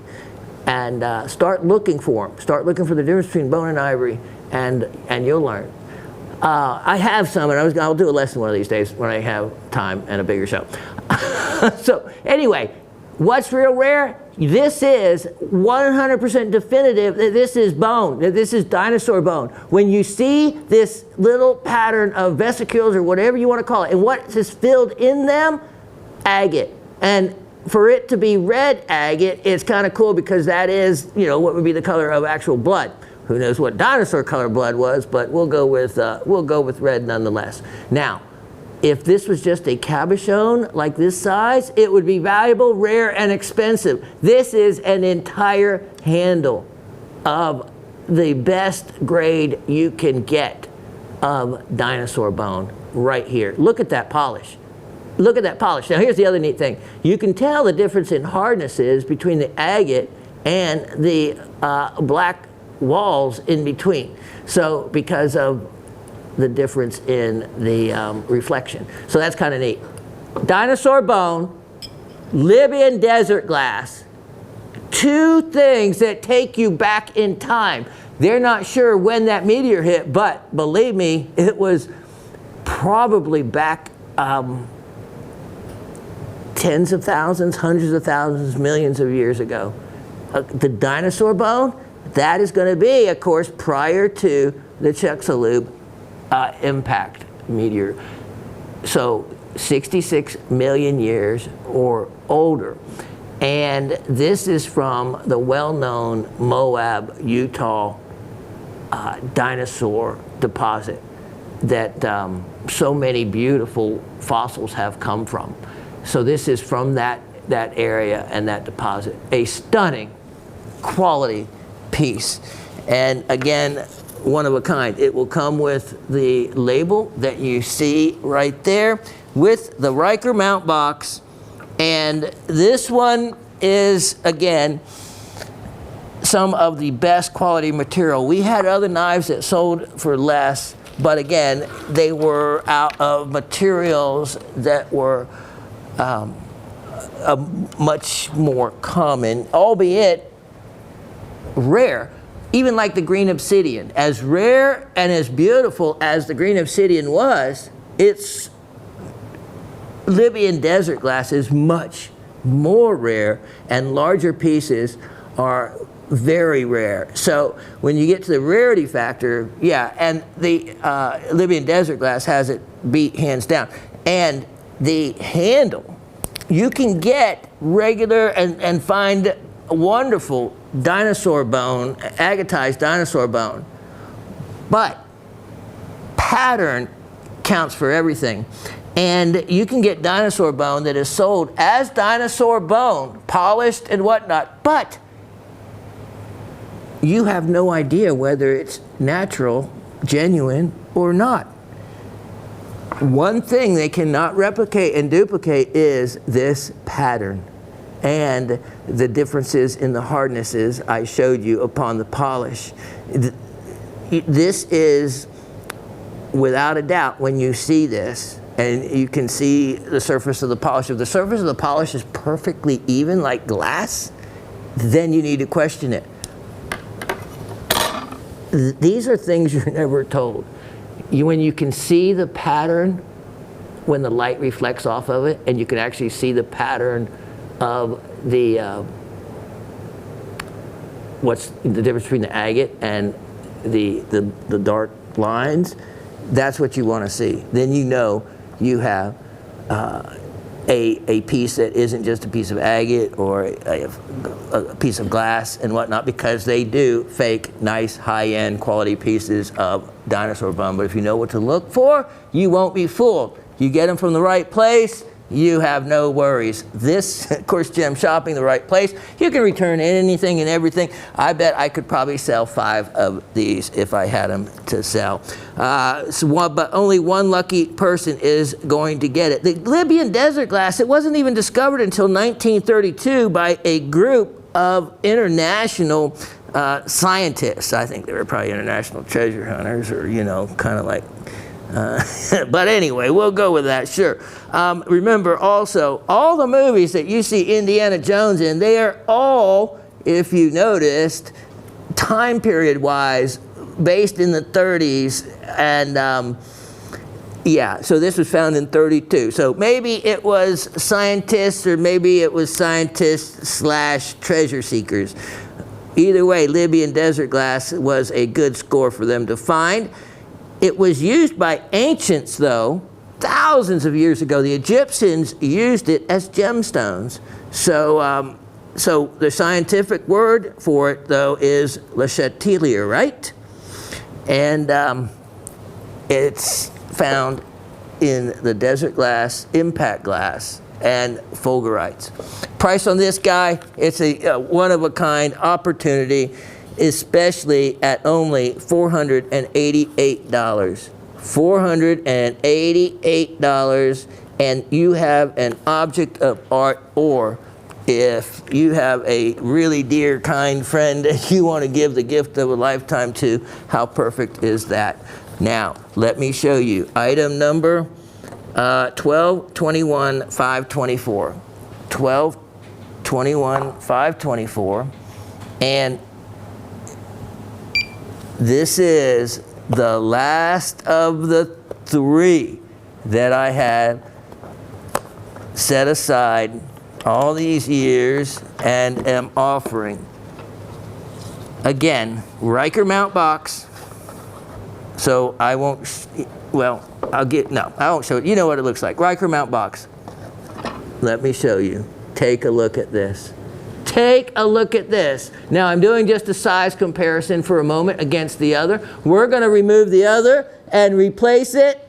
Look at this. Now that's a knife.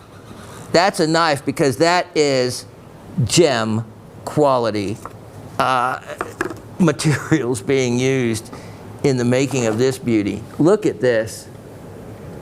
Look at that red rutilated quartz. And this blade is sharp. I'm not going to do that again because I don't have Raven here to be my cut man. Look at the handle. The handle.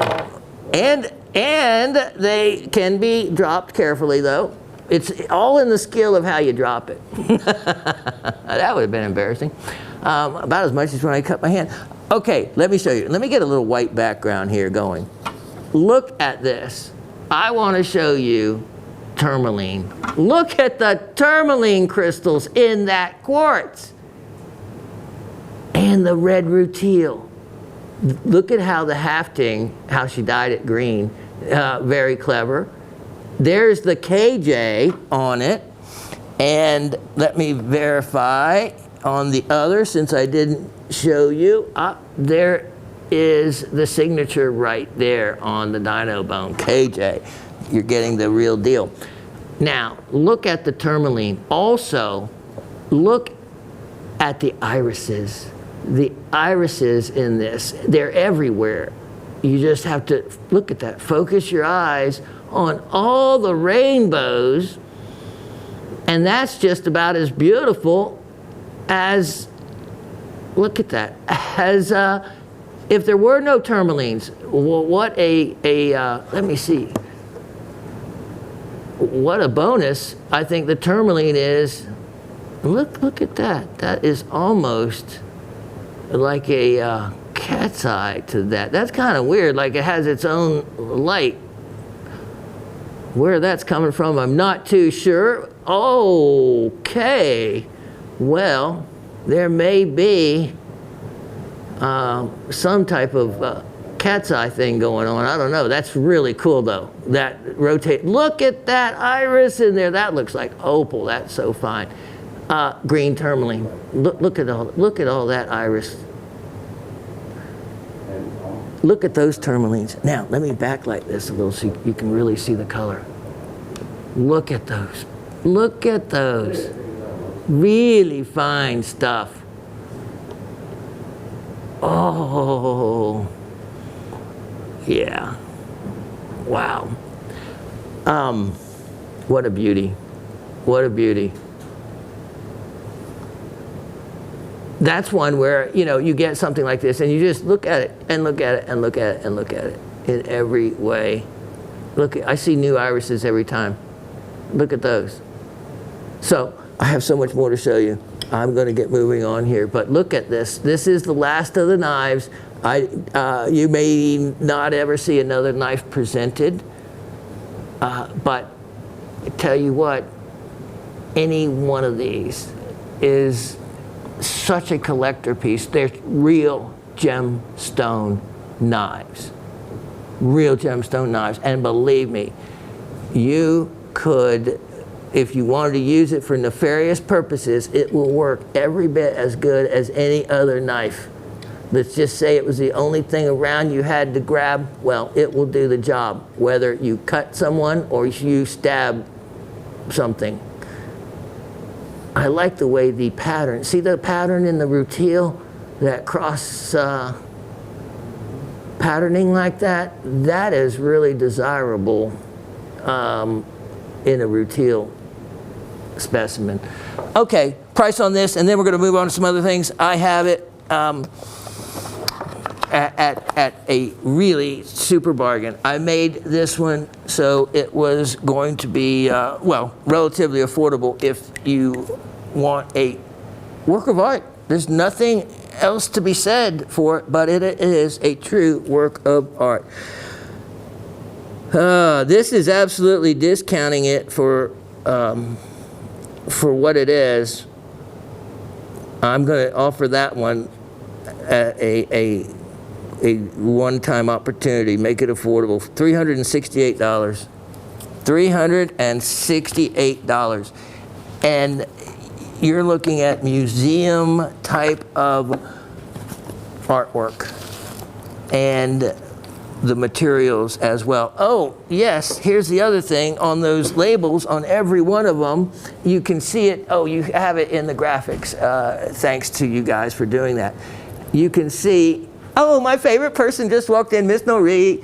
Thank you, Miss Noree. Good to see you, Miss Noree. Look at the date.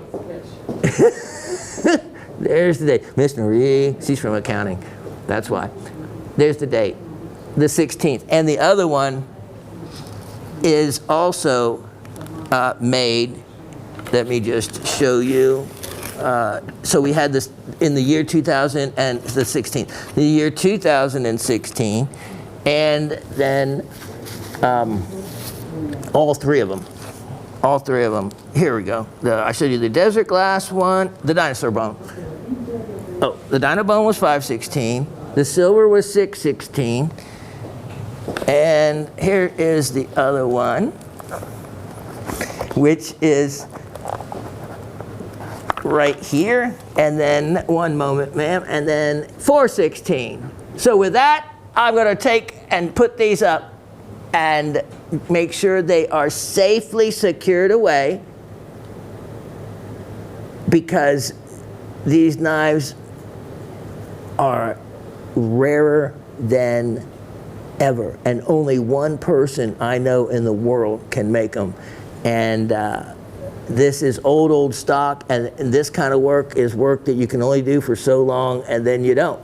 And the items become even more valuable, more desired, and going to be a lot more valuable over time. It's like, okay, go find another one. You can't. They're one-of-a-kind combinations, creations, and artwork. I could go on and on. Okay, let me put these up. I'll be right back. Oh, look at this. It almost looks like a little creature, and it could be walking across there. You know, this is one that you can display anywhere. That's kind of neat. Okay, here's the important things about this. The double termination. Okay, see this point at this end? See the point at that end? Doubly terminated. Where did that crystal grow from? What was it attached to? Well, it had to have been a floater. Either that or maybe a tourmaline was attached to something. Not usually the case. That makes it special. Here's some other really special things about it. Look at how which came first? Well, it's obvious that the quartz had to grow around the tourmaline. Look at this. Look how it happened. How many times look at this. Did it get intersected? The quartz grew around here again. This makes for a aesthetic, desirable look. Look at that one. Then, see the white here? This is Clevelandite. Wonderful Clevelandite, which is a type of albite feldspar. Now, I didn't check because it's kind of frosty. It would take some looking at. Always look at these for possible anhydro bubbles in them. They can be there. 3 minerals are involved here. You have, okay, remember, this is what becomes important. So one of the what am I's was that piece of black choral tourmaline, wasn't it? Well, when you looked at it from the end, look at how similar it is. And that is where crystallography and the shape of the crystal is so important, as it can be very helpful in determining what something is. And remember, you know, you want to be able to not only find minerals around the world on your own, but you also want to be able to buy them with confidence. And that means not always believing what the dealer tells you. Believe me, I have been doing this long enough that I can go to a dealer's booth and without a doubt, at some point, a dealer is going to offer me a specimen, or I'm going to see specimens labeled that are not what the label says. And of course, those in the know say, oh yeah, that happens. Those that are not in the know say, really? Yeah, really. I've acted for some of the some major dealers as one of those people to tell them what they have. And one of the greatest stories, Miss Gabby knows it, and those of you, was that he listens to this show, but not all the time, was that incredible rhodonite specimen in Galena. And I had, it was bought in an estate. The quartz king of Georgia had it, and he wasn't sure what it was, maybe zincite and this and that.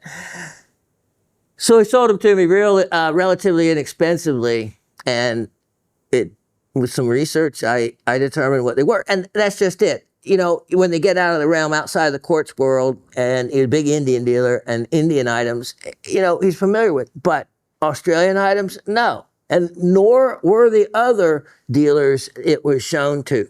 So I was able to get a good deal and then re-offer them at a really good deal. And the price of those things, those particular kind of items, I cannot believe that's why Miss Gabby is, and those others of you out there who are buying mineral specimens. Now, I'm not supposed to talk about it as investments. I'm not using that word. I'm just saying, when I look at how much they would cost now compared to the prices I remember prior to the podcast, back when I was buying them for the live show, oh my, items have really gone up in the mineral world. Of course, there's not an endless supply. Now, this is a beautiful aesthetic specimen, and I love it. The double termination, and you can see, why is this down here? Well, if it had an opportunity, it would be straight and pointed and centered as well. But no, you have this tourmaline got in the way. So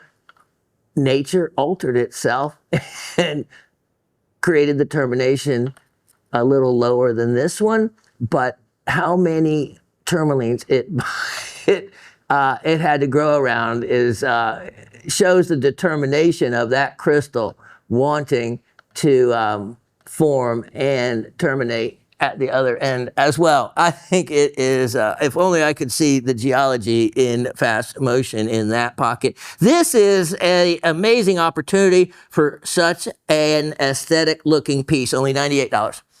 Only $98. Let me show you. Next item. Ready, set, item. 12, 24, 824. 12, 24, 824. Oh, here is, I'm telling you what, amazing, and let's see, I think it did, because it did at home, stand on its own. It does. Look at that. I have had that piece of chrysoprase since I was a teenager. I was the one that,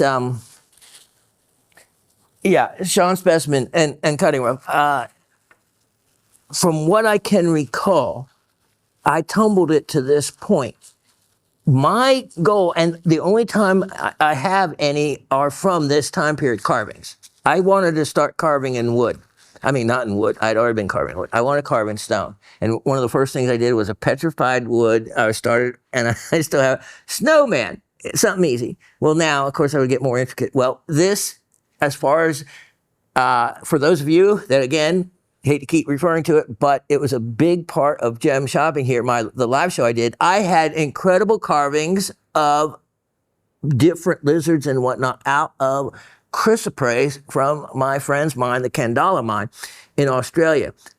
And ones like this piece lend themselves to carvings much more so than cabochones, although it would cut some of the best cabs you could ever want in chrysoprase. And you can see, look at these different slight colors. I love the little blues, more blue here and more greenish there. But this piece, when you can carve and cut around these lines of material and remove that as part of the carving, whether the carving is something specific or whether it is just a free-form natural design, it doesn't matter.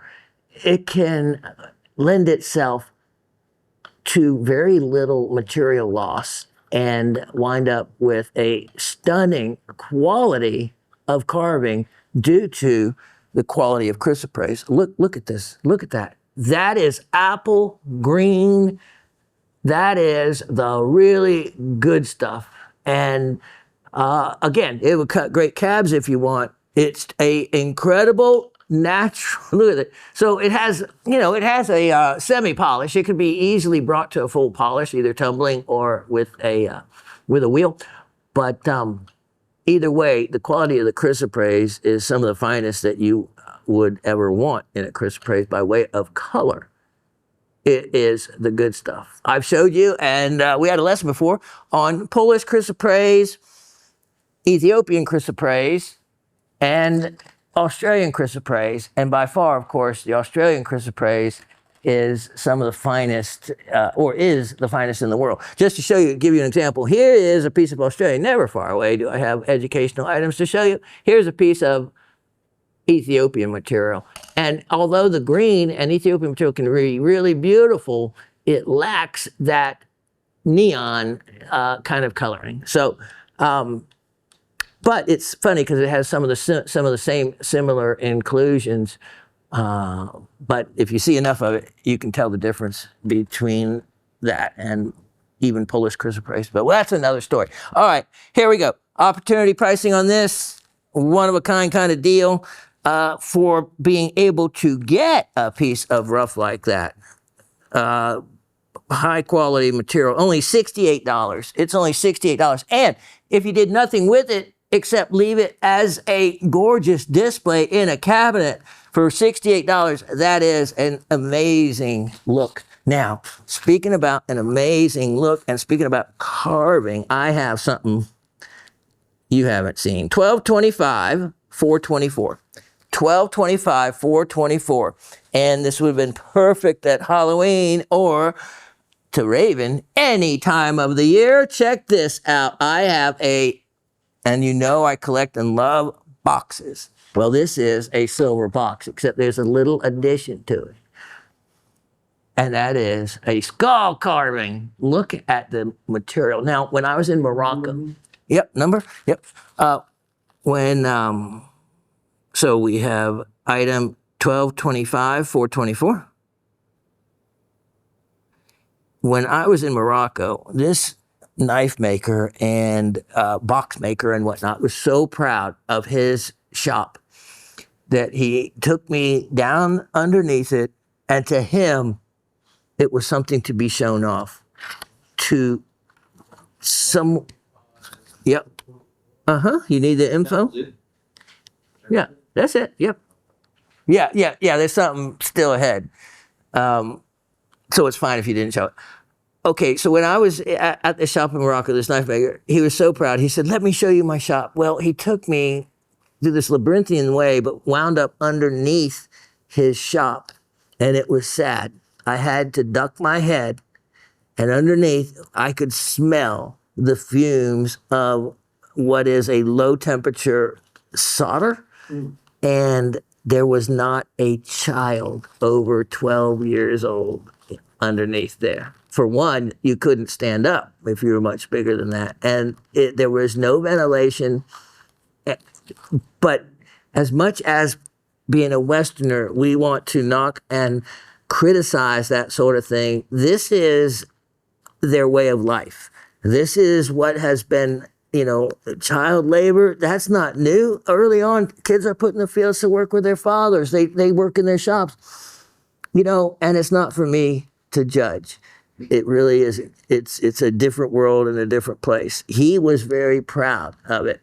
What was interesting was to see that Now, this was not made anywhere there and has nothing to do with it because they only worked in non-precious metals. It was all with brass and pewter and those type of metals. But that's the bad side is the solders used are lead solders with a lot of fluxes, and the smells are not that safe, let's say.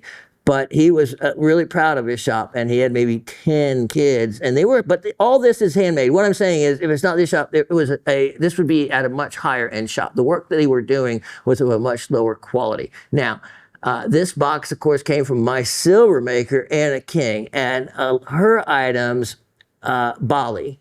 A lot of them are made in Bali, and a lot of silver is done in Bali, which is almost a westernized place of creating jewelry.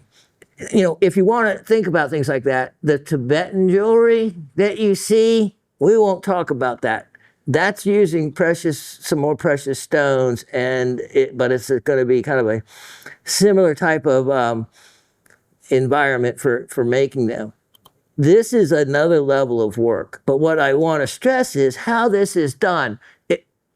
This is completely, the way this is done is with wire, hand bent and made like that, then soldered in. Each one of these silver balls and beads, they are soldered on. Yeah. Every one of these scrolls you see, they lay the wire in and it is soldered on. If you look at these feet, you can actually see they are made in a dapping block, the semicircular, and then they're sweat soldered on.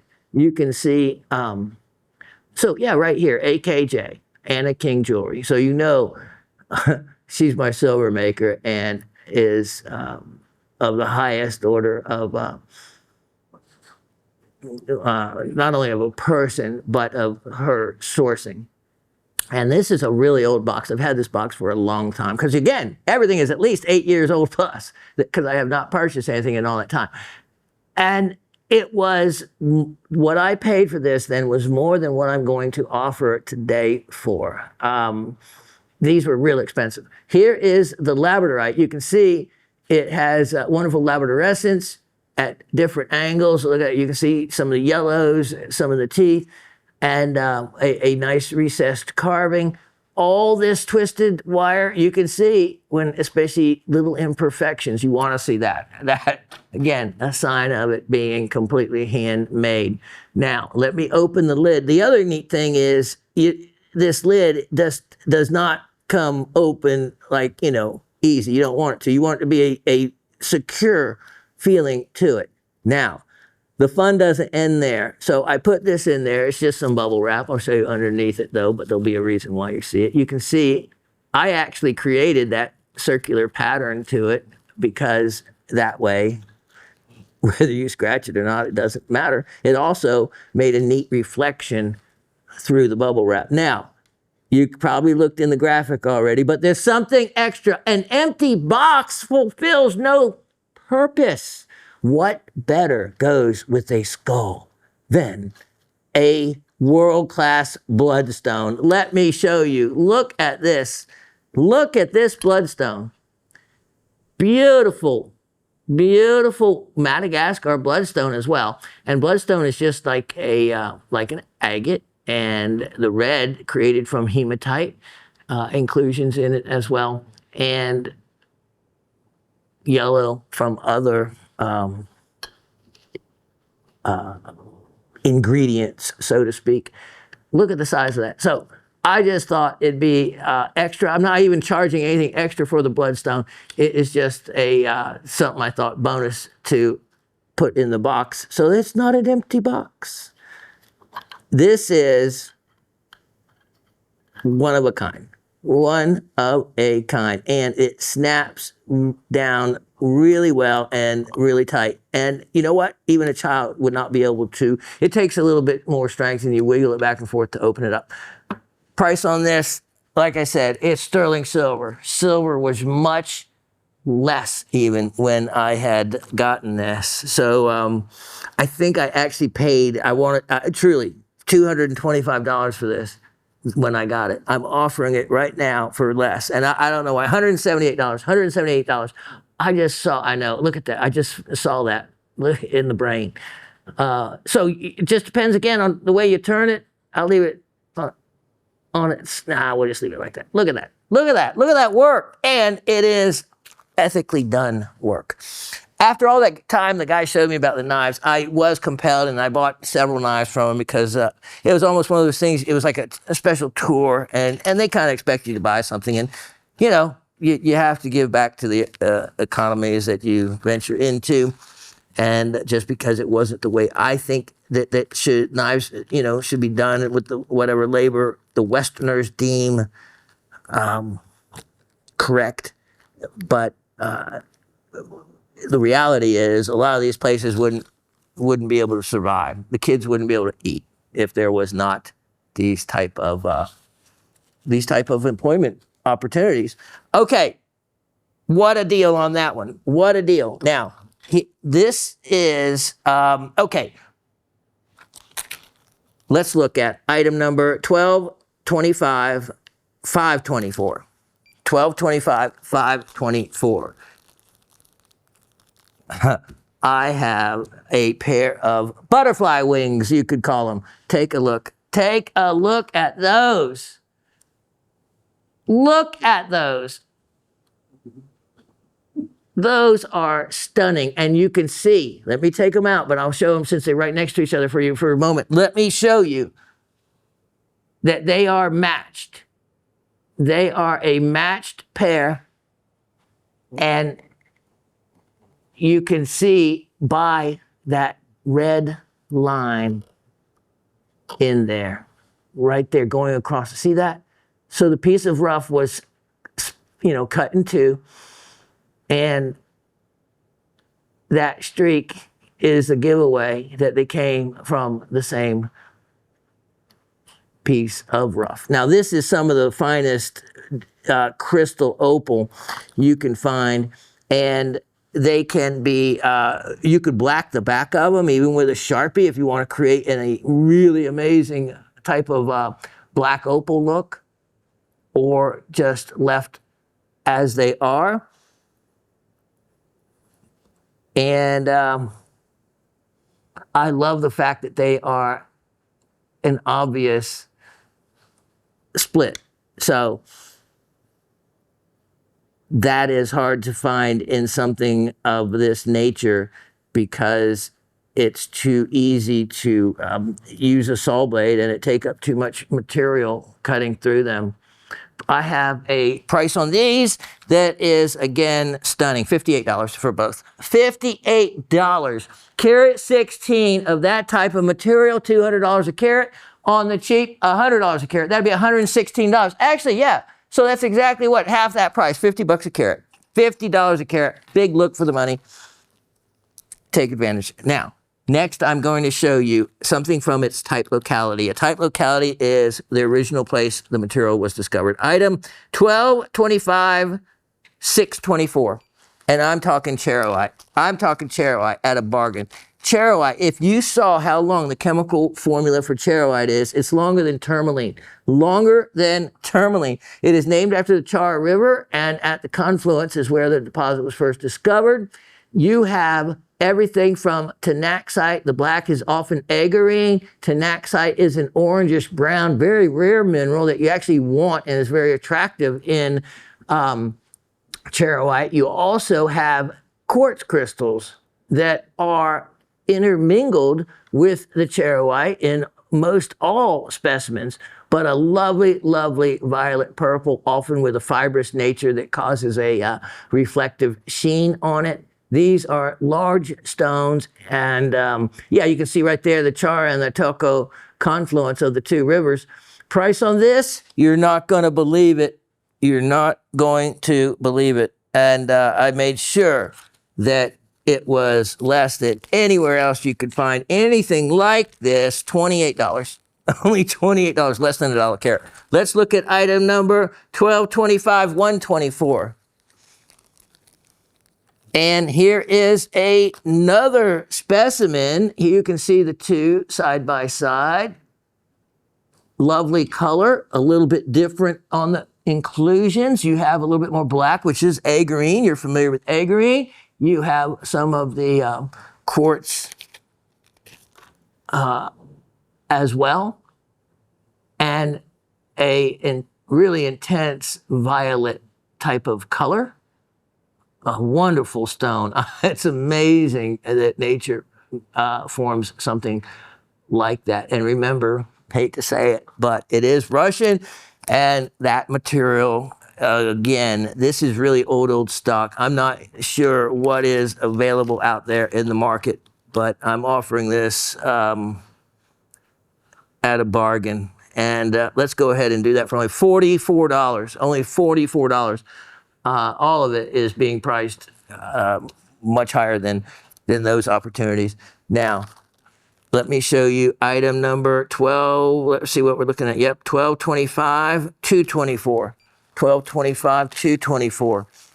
And this is a showpiece, a real beauty. Take a look at that. Look at that aqua crystal. You know, you can, one way to discern Orongo aqua from Gilgit or Pakistan aqua is this. The fact that much Orongo aqua has a included base and a very clean termination or the top of the crystal. And look at how well defined that crystal shape is. That's gorgeous. Also, look at these color lines, these various other colors in that, which makes it kind of unique when you see that. And let me raise this, and Latifah, you'll just follow me for a moment to back here. And I want to put it against the white so they can see exactly. There we go. Look at the different color banding. Isn't that neat? I love it. The color banding actually occurs right at the end of the more included part with a beautiful, beautiful, more intense blue, and then a facet grade termination. Thank you, sir. And so a spectacular specimen. Now look on this side. What you might think is something negative, not at all. First, do you see the outer shape of this? How crystalline looking it is? Either a tourmaline or maybe another crystal of beryl. But whatever it was came out or was etched out. And then look what grew in. Nature doesn't like a vacuum. It likes to fill items. You have Clevelandite crystals growing in here. The other thing you have also is muscovite mica. It's a whitish muscovite, but it is in there as well. And that's neat. That is a that's where, again, look at the little crystals, where you get out all your fun tools and do your investigation. You have some shoral tourmaline down there as well. So a real looker, and I have this discounted to $138. An aquamarine crystal this large at a show with that kind of clarity, hundreds of dollars, if not $300-400. I subscribe to some of, just out of curiosity, some of these auction sites that sell off famous collections. So I'm sure Miss Barbara watches them, or Miss Gabby might see them. And I have thought about, like, okay, can I ever compete and buy one of these specimens and sell it on my show, or just buy it myself? I would not pay the price any of the final prices on these auctions are going for. Sometimes from the bigger names, they charge a premium, not only for the name, but then there's buyer's premiums attached to the end. And there's not a single one that I have found yet, including everything from the vanadinites to similar items I've had, like this aqua crystal. All of them would go for 2, 3, and 4, if not 5, 6, and 7 times items I have sold and offered to all of you. So, you know, I don't change the prices up. No, I want to sell them. I just want to let you know that the mineral world, and people pay them. It's an auction. People pay and keep bidding and bidding and bidding past what I would pay for them. And in the end, it just shows you what market value is, because something's worth only what someone is willing to pay for it. And obviously a lot more than I would, but I'm stuck in a decade ago price-wise. And I'm telling you,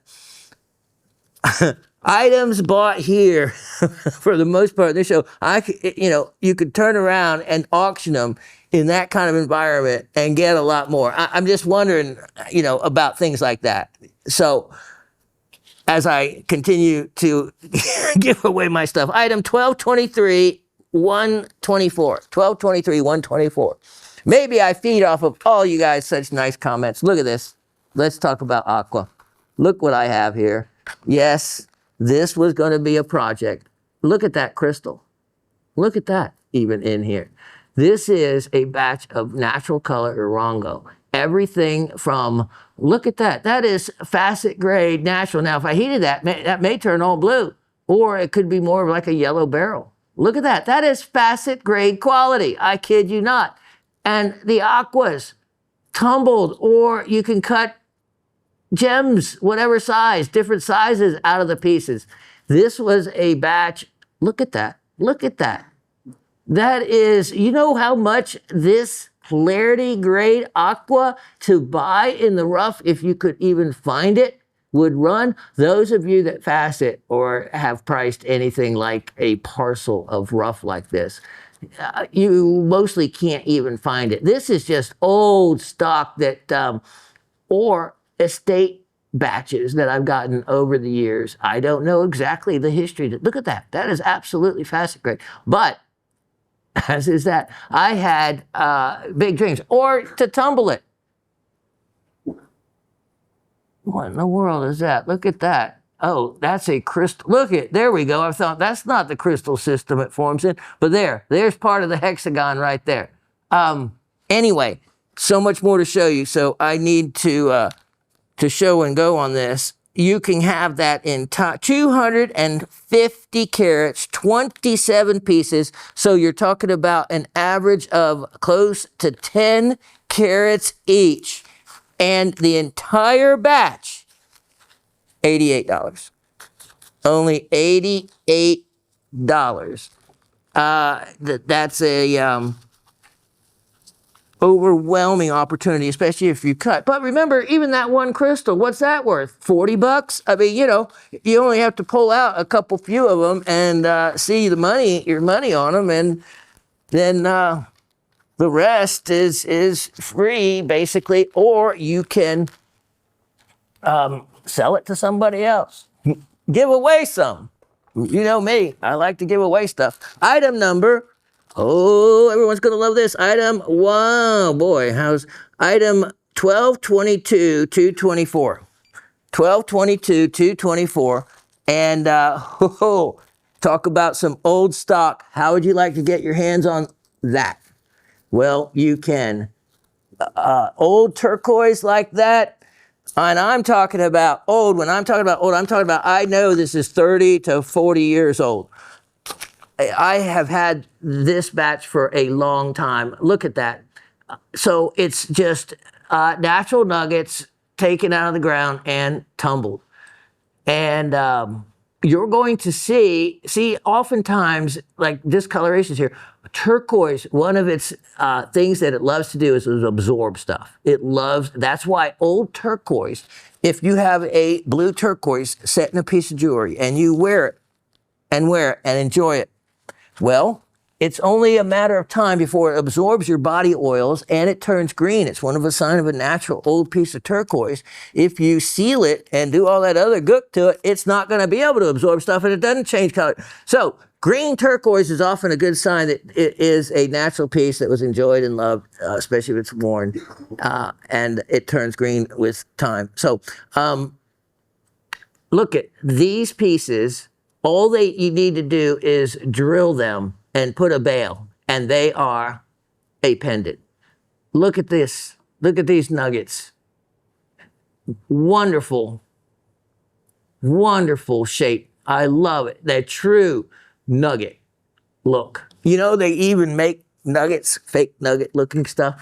It's obvious with the other ore oxides in there that That is not the case with these. And then look at that large one.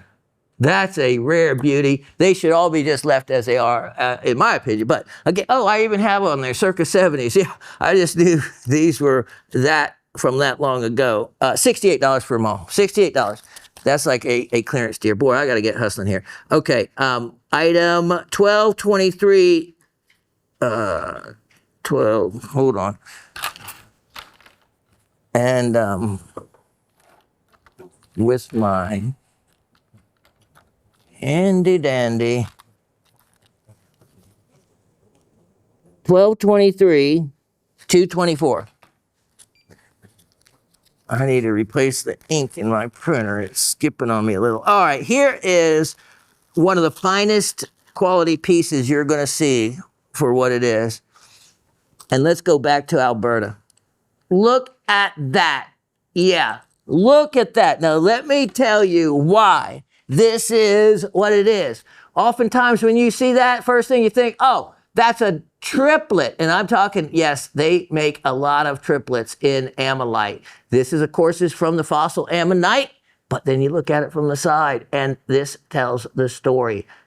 Look at that, no layering. This is the natural backing. Now, remember how I told you the color blues and purples were the rarest because you only got that diffraction of light in that color range when the aragonite, which is what the calcareous shell of the ammonite turns into over time. It fossilizes, instead of agatizes, it aragonizes, or however you want to put it, turns to aragonite. It's the diffraction of the layers between the aragonite. The thinner the layer is how you get this color. If the layer is thicker, you get the more common reds and oranges. Why is it more common? Well, the thicker layers are able to withstand the pressure. And if you actually saw the way these are mined and how much dirt is above the ammonite layer, you would understand how much pressure and weight the material is put under. So the thicker the layer of the shell, of course, the more it survived. The thinnest layers, which produced the purple and the blues, got crushed into pieces. So when you have one this large, that is what's rare. You can see there is no quartz dome over it. There is only the layer that produces the color and a polish. And here, let me get the light across the polish. And what you're going to see is the natural, this is what's important, the natural surface breaking or surface of the shell. And that's what tells you that the piece is, the polish is sitting right on the material itself, right on the ammonite. To me, this doesn't even look like there has been any type of protective coating put on it. And when you have this in person and look at it with the proper magnification, it becomes real obvious to see the, wow, I got to get a cloth that's not so so oily or something. Okay, let me try this. It allows you to actually see the surface reaching places that the shell brings. Okay, look at all that purple. Look at the blue. That is rare. And it is an omnidirectional. So in other words, you don't have to turn it just in one direction to get that color. Even though it has a flat face, that color shows in many other different angle adjustments. So that's what you want to see. This is some of the finest grade material you could want for jewelry or just for the collection. It is stunning for that much blue and purple and almost a lizard skin pattern to that. So a great piece. This one, of course, in this kind of color, without it being a triplet, without it being a doublet, with it being completely natural, and it matters. It matters a whole lot in value. when you have a piece that doesn't have to be backed or doesn't have to have a quartz dome over it. High quality at at a fantastic offering, and all you have to do is compare it to other opportunities and you'll see. I'm marking that one unbelievable to only $177. $177, and that is world-class piece. Now, oh my, I'm going to run out of time, but I want to show this next item. All right, let me take a 1 moment break. I'll be right back. Okay, we have a surprise for you. I have an anhydro. I'll show you the crystal in a minute, but we all want to make sure that I had it zoomed in and much easier to find. This one, look at this bubble. Look at that bubble. We don't need to put the magnifying glass in front of it or anything. You see that bubble right there? Keep your eye on it. Keep your eye on it. Boom. Look at that. Go back and forth. That is an easy one. Look at that. Even a toddler could see that. Look, mommy, the bubble moving. This is anhydros made for people like Shawn, dummies. I do like the challenge of finding anhydro bubbles though when I have time. Many times it takes a long time to find them, but I would look in all your quartz, all your aqua specimens from the past, especially the Gilgit ones. This is a real easy, look at that, a stunner. It moves beautifully in that little pocket. Now, okay, that's it. You're gonna see that later. Here is the aqua crystal, the rest of it that goes with it, and you have white muscovite. Remember I talked about muscovite on that other piece? That's whitish color. It's not a lepidolite, it's a muscovite. Then look at these blades. Look at how these blades intersect the blades of muscovite. That's kind of neat. Then look at this surface of this. You see all these little micro, what they are is micro impressions from mica. It's a really neat surface when you look at it. This is a crystal that you can spend a long time looking at. There may be even additional anhydros in it. I don't know. I just saw the one. Look at, you have also a wonderful color, a wonderful shape to the, oh, here, look at on the top. You also have all those little indentations. When you look at it closer with magnifications, you'll see what I'm talking about. And then, of course, the very easy to find anhydro right there. Okay, I have so much more I want to show you, so I need to keep moving here. Price on this guy, you're going to love it for what it is. It's worth it even, look at the size of this crystal and the clarity. Price on it, only $248. $248. Now, I have it set up here to where I need to do some runs of items, but we'll see if we get there for item 1226, 924. 1226, 924. What I have here, you're gonna love, because I haven't seen anything quite so dynamic as red rutile. As in this piece. Look at this. Look at this. This is red rutile on another level. Look at that. That looks like a, I don't know, a seaweed garden or, I'm not sure, but it is remarkable. It is remarkable. And let me just, look at that, back like that. That is a gorgeous piece. Look at how big it is in my hand. And what a, dynamic look to it. Price on this, $42. $42. Yep. All right, we're gonna take a break. Let me organize a couple things. I'll be right back. Check this out. Now, you can get scapolite inexpensively if it's black. This color, with that kind of cat's eye, look at how the eye opens and closes. That's the good stuff. This Tanzanian red scapolite is what you want. Look how sharp that eye is. A beautiful stone. Look, it's right at 10 by 8, calibrated in size. And it is from my optical phenomenon collection, which I had a whole tray and I've been selling them off. And this is another one. So take advantage. It's only $77. Look up the price, but look at the price of red scapolite. Now, next, I have this everyone loves 1225. Wait, yeah, 1225 024. 1225 024. And this, I'll show it right here first. Everyone loves a bicolor tourmaline. And there's almost, you can almost see a little bit of a white area. If there was, you could call it watermelon, but I'm not, and you could charge more for it. This is, look at that, a classic bicolor tourmaline, which are often included as long as they have that nice difference in the color.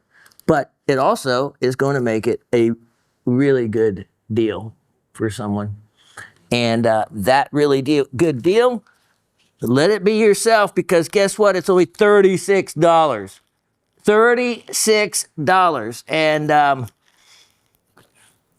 that is a good size piece for anyone's collection. Item number, 1224 124. 1224 124.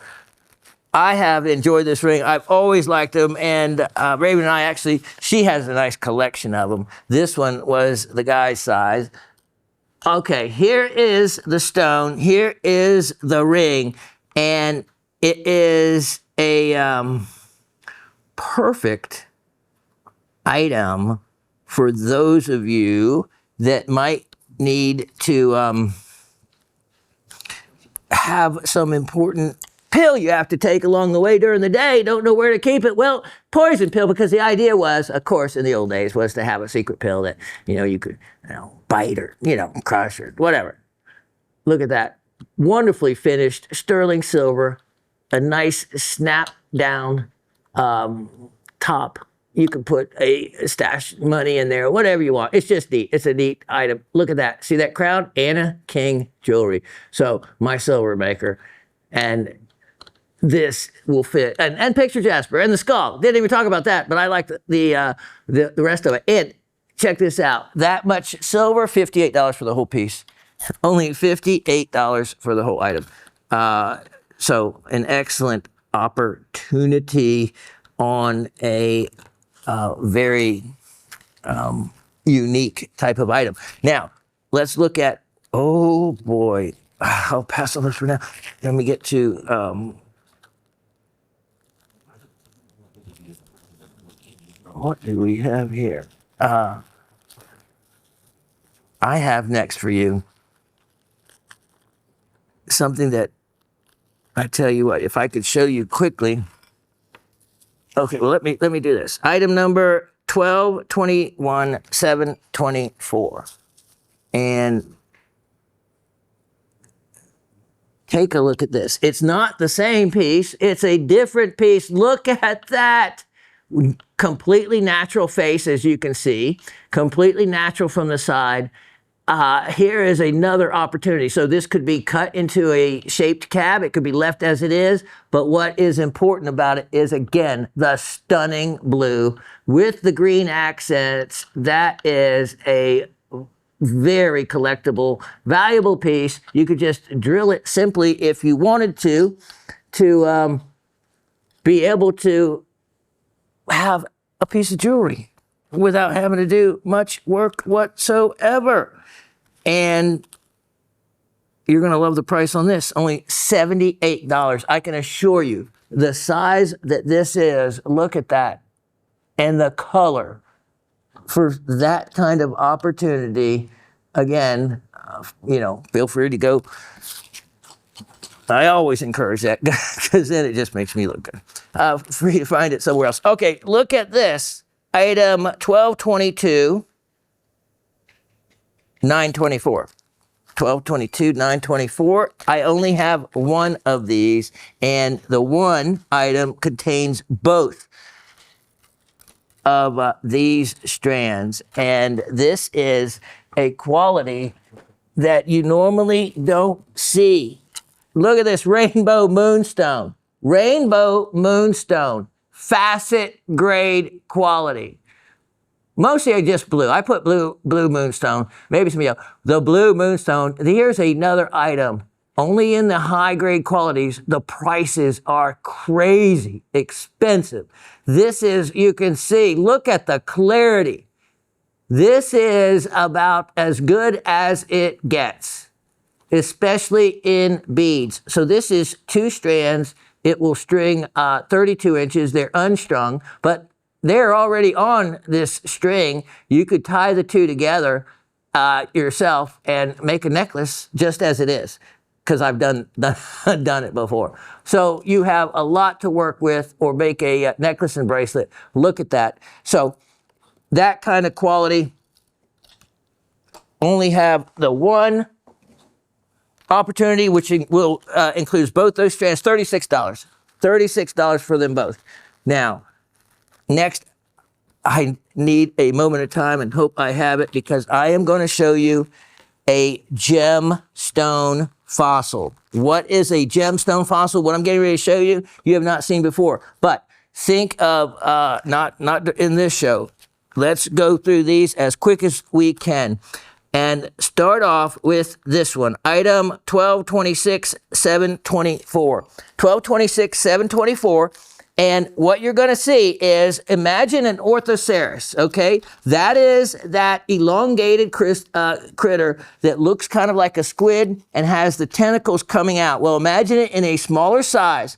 Imagine it having, instead of agatized, opalized. Look at this. That is a belemnite. A belemnite, as you can see, this is where its innards were. Its guts, so to speak. It's an elongated animal, and the little tentacles come out this end. If you've seen the orthocerases, like you should have in the goniatite pieces, you'll know what roughly a longer one looks like. Now, the sand and whatnot gets inside the inner part, which is fine. The outer part of the shell is replaced by opal.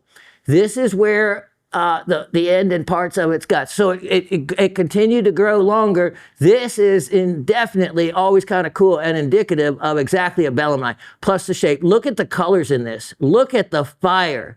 This is a amazing opportunity. You can see they're from 66 to 235 million years old. And that one, $48. Let's keep moving. $48. I made them all prices for you, because I got all kinds of qualities. Item 1226-524. 1226-524. Now, what we may not get to, but will next show, I have Bumblebee Jasper, which isn't a real Jasper. I have Imperial Topaz we're going to do a run on. We're going to just run out of time is what we're going to run. Look at this one. Look at this one. Here's another one. And beautiful, beautiful. And I tell you what, it's amazing that these aren't cut up as just as calves, but of course they know as a fossil, they're more valuable. So they will just polish them. You can see they're still following the actual shape of the belemnite. And wow, Cooper Petey, it's stunning to get something that has been fossilized. Price on this one is, again, another really good opportunity and affordable for everybody, because I am going to offer this guy for, I have no idea. I'm just going to make it a deal. $48. $48 on that one. Next one we have all price ranges. Let me move up to one of them. Item 1225. $924. $1225, $924. This is called a run. So in other words, I have enough that we're doing a run on them, and you get a lot. Look at this. A lot of it. Look at that color. This is what I mean. It's amazing that they didn't cut it up, cut it into gem opals, but it is included just enough that it was a much better piece as a specimen. You can see where it would have been the inner part of the whole. What a addition, not only to your gem collection, but to your fossil collection as well. $118 on that one. $118. The next one, item 1226, 324. 1226, 324. If my eyes don't deceive me. Take a look. Take a look. Oh boy. Look at that. That fire even coming through the sand. What a, look at here. This, I love this part. I love this part because you can see that round area? Ah, I love it because it really defines the fact of the belemnite. And look at the fire through it all. That is solid fire if the sand didn't get in the way. Price on it? You're going to love it. $88. $88. These are what I love to say, they're not only a gemstone, but they're a fossil. Fossil gemstone. Wait till you see this one. Item 1226, 424. 1226, 424. And you would not believe what the prices on these originally, many years ago, that I have. Look at this. Look at this gem. And look at the crystalline nature to that. That could be fascinating, but you never want to. But it has the other neat thing. Let's see. Look at that. Completely open. Sand didn't fill in that one. How cool is that? And you have blue color fire in it. You can see blue fire down here. And there is additional color as you turn this piece and rotate it and look at it in all the angles that you need to in the world of opal. You're not going to believe your price on this guy, as big as it is. It was, in the old days, $730. Only $177 on that one. $177. Let me show you item number 1226, 224. 1226, 224. Buy as many of these as you can because you're never going to see them priced so inexpensively. Look at this one. Look at the fire, and it has, look at that. I like the opening like that. You can see where it ends with the crystal opal. Look at all the color and the pinpoint fire in this piece. That is as crystalline as opal as you can get. What a stunning look. And you're going to love it because it's only $98. $98. Imagine it as opal, as just the gemstone, but then think of it with the additional value of it being a fossil. Let's look at item 1226, 824. 1226, 824. I also have meteorites that I'm not going to get to, but we will the next show. Yes, I do. I have meteorites. Look at that. Look at the color. Look at the red fire. And then look at that opening. I love that. I love that. This is a really fine quality piece, and you can see just how large that is. Imagine making that into a piece of jewelry. That would be unique and beautiful at the same time. Price on that one, only $178. Remember, this is opal. Look at it. Think of that. That is like $15 a carat. Somewhere around $15 a carat. Item number, we only have a few more to show you this, 1226, 624. 1226, 624. Get a few of these. Give some as gifts. No one else will have anything like them. Look at that. Look at the quality and the color, the fire. That is, as far as belemnites go, remember, look at that. You're talking about a bargain. Price on this, $44. 40. Something went wrong there. Snatch it up. I knew I wanted to make some things affordable for everyone, but that is crazy. Item 1226, 124. 1226, 124. Look. Here is I have had these all these years. If you thought I was running out of inventory, you're wrong. Of course, none of you, I think, thought of that. I am the hoarder's hoarder. Raven and I, when it comes to gems and minerals, we love it all. Look at that. You can see the fire, and, with more time, you can enjoy it at home. You're going to find fire that I didn't even find. Look at the colors in there like that. And this is just one wavelength of light. in one. Look at that. It's almost like a cat's eye. Price on that. Okay, let me show you. This is the way that this is from years ago when we $325.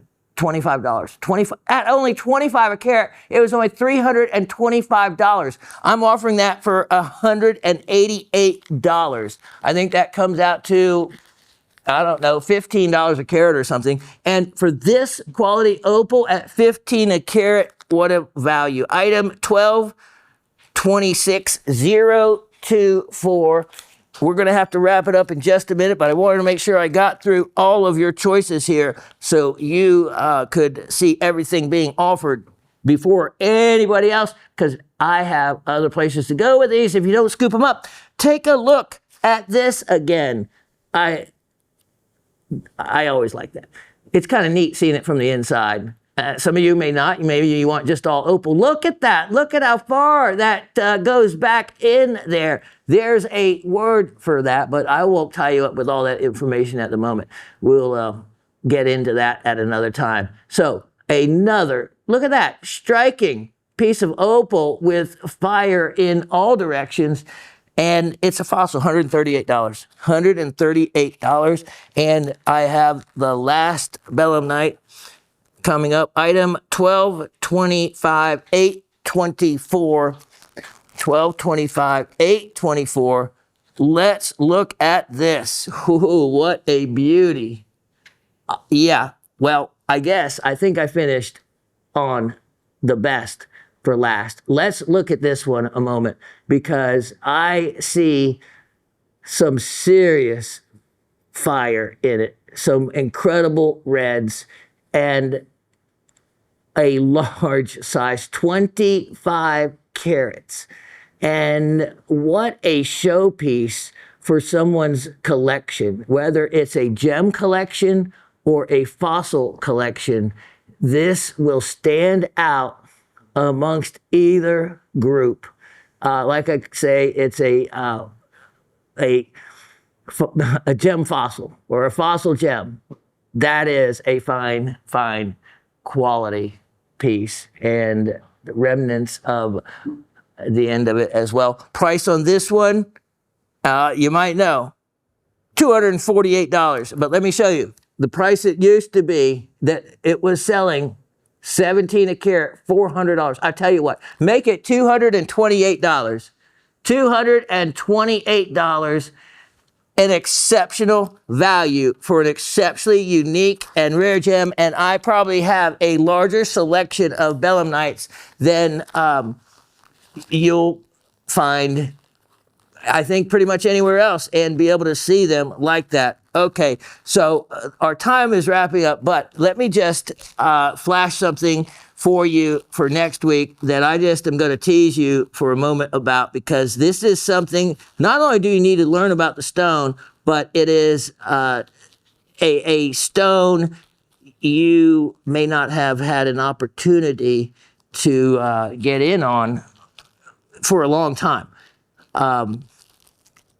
And let me just give you a quick flash. Yeah, look at this stuff. Bumblebee jasper. Bumblebee jasper. We're going to do a run, so we won't get into those at the moment, but am going to teach you all about bumblebee jasper.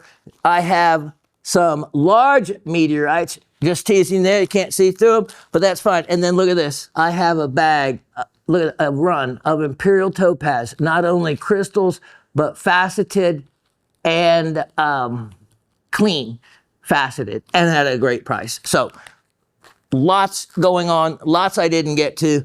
Give me a moment and I'll be back with the trivia. I'm back. Oh yeah. So Latif walks in. He goes, "You want to do another run?" I said, "Don't you know?" So with the graciousness of Latif, we're going to do the bumblebee. But before the bumblebee, let me show you. Look at this. If you ever had a doubt that Finnish spectrolite from, in other words, a type of labradorite called spectrolite from Finland is not of a different quality, but maybe even a better quality. I would think most people would say a better quality. This, of course, I borrowed. If you saw it on my neck last week and this week, I forgot to show it last week, but I wanted to show it as an educational piece, not for sale, but just to show you. This, of course, is Ravens, who collects really fine Beautiful labradorite. And look at that. Look at that. Purple, of course, is the rarest and most valuable color in labradorite. And without a doubt, you can see how special this piece is. The fire radiates. You can, look at this. There, the cutter, we only got it from the one guy that handles most of the spectralite. And you see that really low dome across the surface, but it's just enough to, look at that, as the piece, you walk around and rotate back and forth just a little. Look at how that color goes across the entire face. So I just wanted to show you so that you could recognize that, yes, there is a labradorite that looks amazing, and it is from Finland. That's the front, and the back, let's see, it should have the color. There it is. Look at that. There it is to be found as well. Now, that's going to start off our parade. Item number 12, 22, 624. Oh, yeah, we're going to have, oh, sorry about that one. That was, oh, you know, that's the bumblebee. Yes, look at this. Starting off, look at that. Okay. Yes, sir, I will. It is item 12, 22, 624.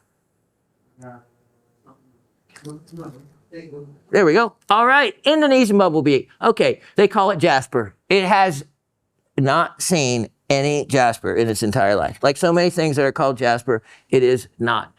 What you have is a combination of everything from anhydrite, which is like similar to gypsum, to sulfur, to realgar and orpiment. If it's reddish orange, it's realgar. If it's yellowish, it's orpiment. Both are arsenic ores, but they're safe, except always wash your hands after working with any kind of minerals.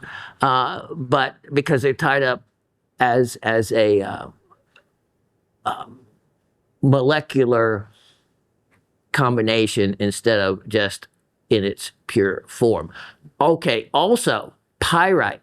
See the dark black part of it? That is from the iron and sulfides in iron. Pyrite is involved. There may sometimes be some silica, which is, you know, closer to quartz, but that is very seldom. So here you probably see some realgar, you see some orpiment, and maybe some sulfur coloring as well. The bullseyes are often desirable, but so are the banded parts. So this piece right here, it is actually, a lot of people don't realize, it is from which I always knew, a volcanic origin because of the way it's formed and with the type of material it's formed from. So it's from the Papadayan volcano in Java. What a unique place. Look at that. A double eyeball on that one. $18. $18. I know. Often bumblebee goes, you see it for a lot more, but that is not what I sell it for. Item 1220, this is why it's a good time right now, Latif, to offer this. 1222, 524. After showing so many, a little bit more expensive items, we're giving everyone a chance to get in on very affordable. These I hand selected. This is old stock. I'm telling you, this is at least about 9 or 10 years old. And if it still has a polish, when I took it out, and all of them still were nicely polished, a lot of these type minerals can oxidize if they're not of a stable type of nature to start with, and none of them were. They were all still held their polish. And look at this. That is wonderful. Calcite is also involved, and I am curious. Let me put that there for a moment while I actually check this one to see if there's any fluorescence. And yes, it is calcite, and it does have a pink fluorescence to it. Look at the banding on that. That is a gorgeous piece of bumblebee. And wow, that one is also really well priced. And let me see which one you have up there, the 13 karat, $18. Only $18 on that one. Yeah. Let's look at another one. Item 12, 22, 124. 12, 22, 124. And let's check this one out. Oh, look at this. Almost, well, no, they're not. They're not similar, but somewhat. I'll get my hands out of the way. You can see the two. A little bit different, but I love the banding of them and turned either direction. Look at that. Ah, it looks like a funny face. That's cool. Look at those eyes. That's a neat piece. That's a neat piece. I like that. And price on that one, $18. $18 on that. Another really good value. You know, when I had selected these, I remember I had a lot of them, and I chose just the better quality ones to keep for myself, because there can be a big difference in quality. And if you see some of the newer mined ones, they barely have any strong yellows or any kind of those colors. Look at this. Here's a large one. Here's a large one. I love it. And yeah, I don't think I gave you that number. Item 1222 424. 1222 424. And I love the banding. I love that banding. This was only relatively recently kind of discovered. Beautiful piece. It's bigger. Price on it, only $34. And you can see the size of it in my hand. Only $34 on that. Oh, let me show you the back of this other one. I just want to show you how intense some of the yellow, when it goes into the orange, see that? The more so than the yellow. Then you might be talking about more real gar, which is very similar to orpiment, both being arsenic ores, and but real gar tending to lean more towards the red and orange color tones. Item number 1222 724. So when we do a series of this, it's called a run. We haven't done many of those over the years here, but in the live show, we did this all the time. We would go through 10, 12, 15 pieces of an item at a time, and with many people watching and buying live, they would often sell back to back to back to back. And you don't have that kind of competition live on air in this show. You just have to be the first one to watch it and get it. Look at this. Okay, so look at this one, and you can see just relatively the two different sizes of them. So beautiful. This one, you can see it has some of what would be considered more of the pyrite or more some of the black banding, and I like it. I like that. It gives it a nice contrast. And price on that, $18. So all those, basically $18 except the one large one, so I kept it simple for you. Now, should we do meteorites? I only have 3. Latif, what do you think? Yeah? And then we'll quit. As whenever you say we'll quit, I can keep going. Never be seen items. I did a lot of homework this week in doing a lot of inventory. Now, what I'm getting ready to show you are meteorites, or are they meteor wrongs? There are 2 main available meteorites in the world. The Sakhalin ones that were found in Siberia and witnessed by many people as it exploded over the forest of Siberia and left behind its trail. Then 5,000 years ago, you had the Campo del Cielo. And these meteorites left a huge strewn field, 26 different craters, approximately 100 tons of material were found or approximated to have been left behind. About 60 tons on the Sakhalin. This is going to be item number 1224 624. 1224 624. And now, the Campo del Cielo, which means field of the sky or field of heaven, there is something I need to address with everybody about these particular meteorites that a lot of people don't realize. Okay, so it fell about 5,000 years ago, 4,700 years ago, give or take, and it contains, it's called an iron-nickel meteorite.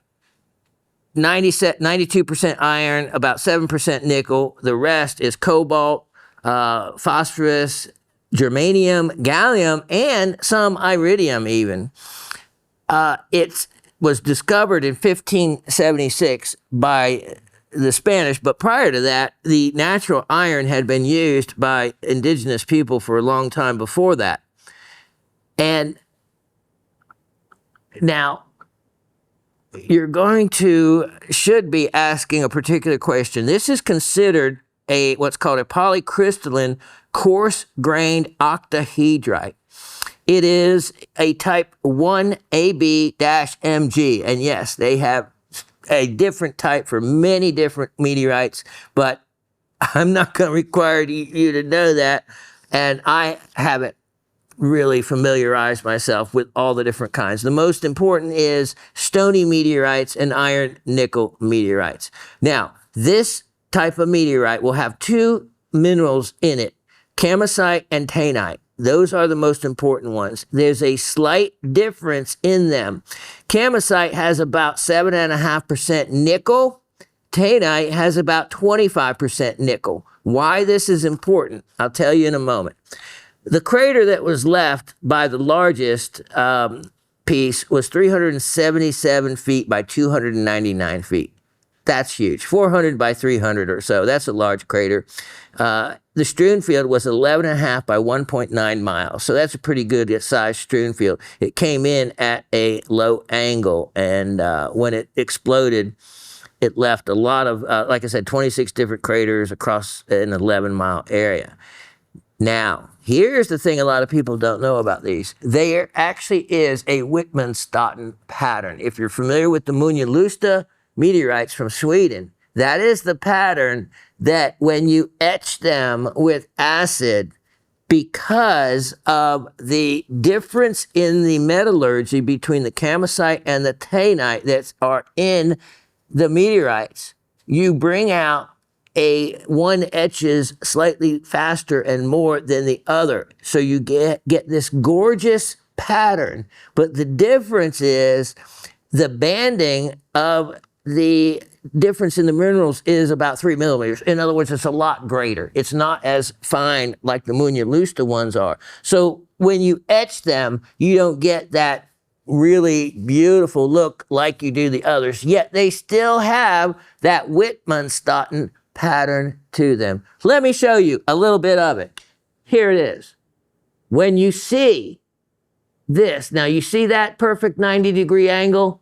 That doesn't happen normally, naturally, when a meteor is screaming through the air, burning white hot. You see the size this one is? This is the size of most of the ones that you call a shooting star or streaking through the sky. This is as big as it is, but it's white hot, traveling at tens of thousands of miles an hour that enters the atmosphere. And it either melts, it will get this melted, eroded look. Sometimes explodes, or other times completely burns up. What it doesn't do going through the air is create 90-degree angles. What you're seeing in this particular piece, which I think is really cool just because it stands on its own, what they are doing to these particular, well, probably to the Sakhalin ones, but mostly these more so because of that pattern that you see. They heat them, not heat them, but it is a form of heating. They chill them with liquid nitrogen. They'll chill a large, unattractive piece with liquid nitrogen, and then they smash it. Yep. They chill it down, and then they hit it. And what that does, Okay, so then after they do that, they take the pieces and they tumble off the sharp edges. So this is completely natural material, and it is a fragment. And why you see I have in the description, but you will not see that word fragment used in any other place in purchasing these, but that is what it is. It is a fragment from another piece. Now, you can say that about all meteorites. It's a fragment of the big one that exploded, blah, blah, blah. But this is the giveaway. You see these striations, though? Those are natural. You see that angle? That's natural. Remember the shape I said that the crystal, a polycrystalline, coarse, what was that other important word? Octahedrite. Where have we heard octahedrite? We only heard it recently in addressing other minerals. Octahedrite are two pyramids base to base. That's an octahedrite. It creates right angles. And that's what you have here. So when you see, I see the word meteorite crystal used, and that's how they're using it. That's how they're using it, because what you're seeing here is actually a crystal face. What you're seeing here is part of an octahedrite crystal form. For that reason, it's kind of neat that the process of what they're doing brings out the octahedrite shape and form, along with part of the Wittgenstein pattern. If I etched this, you would get the direction of the other two, the softer and the harder, taenite and kamacite, the difference, and it would bring out that Munya type of look, except you can see the banding is much further apart. So it wouldn't be nearly as attractive, but it's there nonetheless. Now, this is what you're going to find with almost all the other ones that are available for purchase, except they won't say fragment. This happens to be one that is actually very showy because it has that crystalline face, those crystalline faces to it. That is neat as can be. It's the only one I have found with both of them 90-degree angles. I have a great price on this for all that information I just gave you. I'm going to offer that for only $24. $24. The Sakho Alin Siberian ones, they are known for what's called a regmalipt. And that is a thumbprint type of impression on the surface of them. They are identifiable and as easily different from the Campo del Cielo if you know what you're looking for. There's a slight difference in the chemical composition. There's even a little bit of copper in the Siberian ones. And also, it fell February 12, 1947, and it was witnessed by hundreds of people, which was pretty neat and unusual in itself. This, can you imagine being an indigenous person 5,000 years ago and seeing a meteorite that size hit the earth? That would have been quite impressive. Okay, take advantage because $24. Let's look at another one. Item 12, 24, 524. I only have 3. So jump in and get one anytime you see something you like or wait for all 3. Here's the second one. And again, this sculpting you see and the roundness, that is natural to the point of the process that they use. And how do you know usually that that process has been done? Well, if I look on this, let's see if there it is right there. There it is, the flat spot, the octahedral crystalline face. That's why you'll see these be called crystals at times also. There's nothing really terrible with what they're doing. As far as, you know, it's still a genuine meteorite, it's not a meteor wrong. And any other way would not bring, in other words, when it comes to the sky, it doesn't all of a sudden keep a flat spot there. No, that's where the origin of that is from man freezing and cracking them. So it's kind of the opposite process of streaking through the air at white hot temperatures.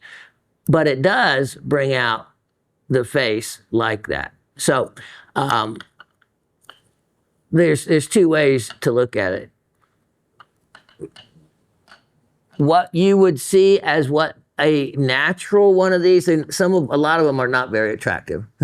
They're more blobs than something like that. Larger ones can be a little bit different, but the affordable ones like this, that's why they're affordable. Price on this, $36. $36. And the last one I have, $12.24, $7.24. Let's take a look at it. And so for those of you that already have one, look at your Campo del Cielo. And now the little small ones, no, they won't always do that. Have a flat space on it. And I'm not saying all of them have flat spaces, but the larger ones, and a sign that you have a crystalline one done in that process, will have the flat spot. Now this last one I have to show you is completely unique from the others.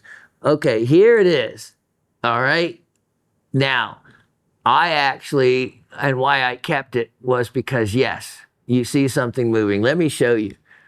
This piece, it's almost like a puzzle.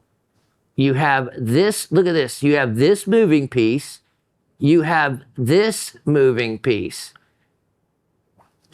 And you have this down here. Now, they don't come apart, and I haven't tried to pull them apart. Maybe whoever buys this can do that. But I think it's more interesting to have it like this because, for one, I'm sure these breaks occurred during the nitrogen freezing process and hitting it. So what you're going to see on the inside of that, if you take it apart, is a really fresh face of the meteorite. And you get to look and see what that is. Also to see if there's any other linear faces created. That is, I think, beautiful to see.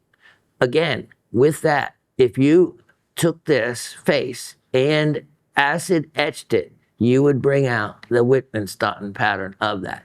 So this is just a unique piece, and I haven't never seen one like it. $36 on that. Only $36 on that. All right. I'm going to put those up, and I'll be back. Okay. I really appreciate Latif because we had a cutoff time, but then, you know, he was willing to come back and let me get in a couple more runs on those items. So I'm excited because now I feel like I brought you the entire show that I wanted to. The Imperial Topaz are going to take more time. So we have next week, because next week's show, I guess I need to wish all of you happy Thanksgiving now that I think about it, because this is the show that's going to air the Monday before Thanksgiving. So happy Thanksgiving to all of you. I hope you have a safe holiday. So today's Wednesday. The show airs Monday. You're going to eat this show up because I'm showing a lot more items than normal. We did some runs, which the benefit to doing a multiple gem run like that is that more than one of you can get an item. So, especially like the Bumblebee Jasper, what was there? Like 4 of them priced all at the same price, $18.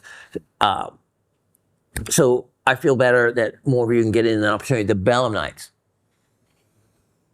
I can't stress enough, even if you have to break the piggy bank, that you need to treat yourself to one of those. Because at any time, they're completely polished.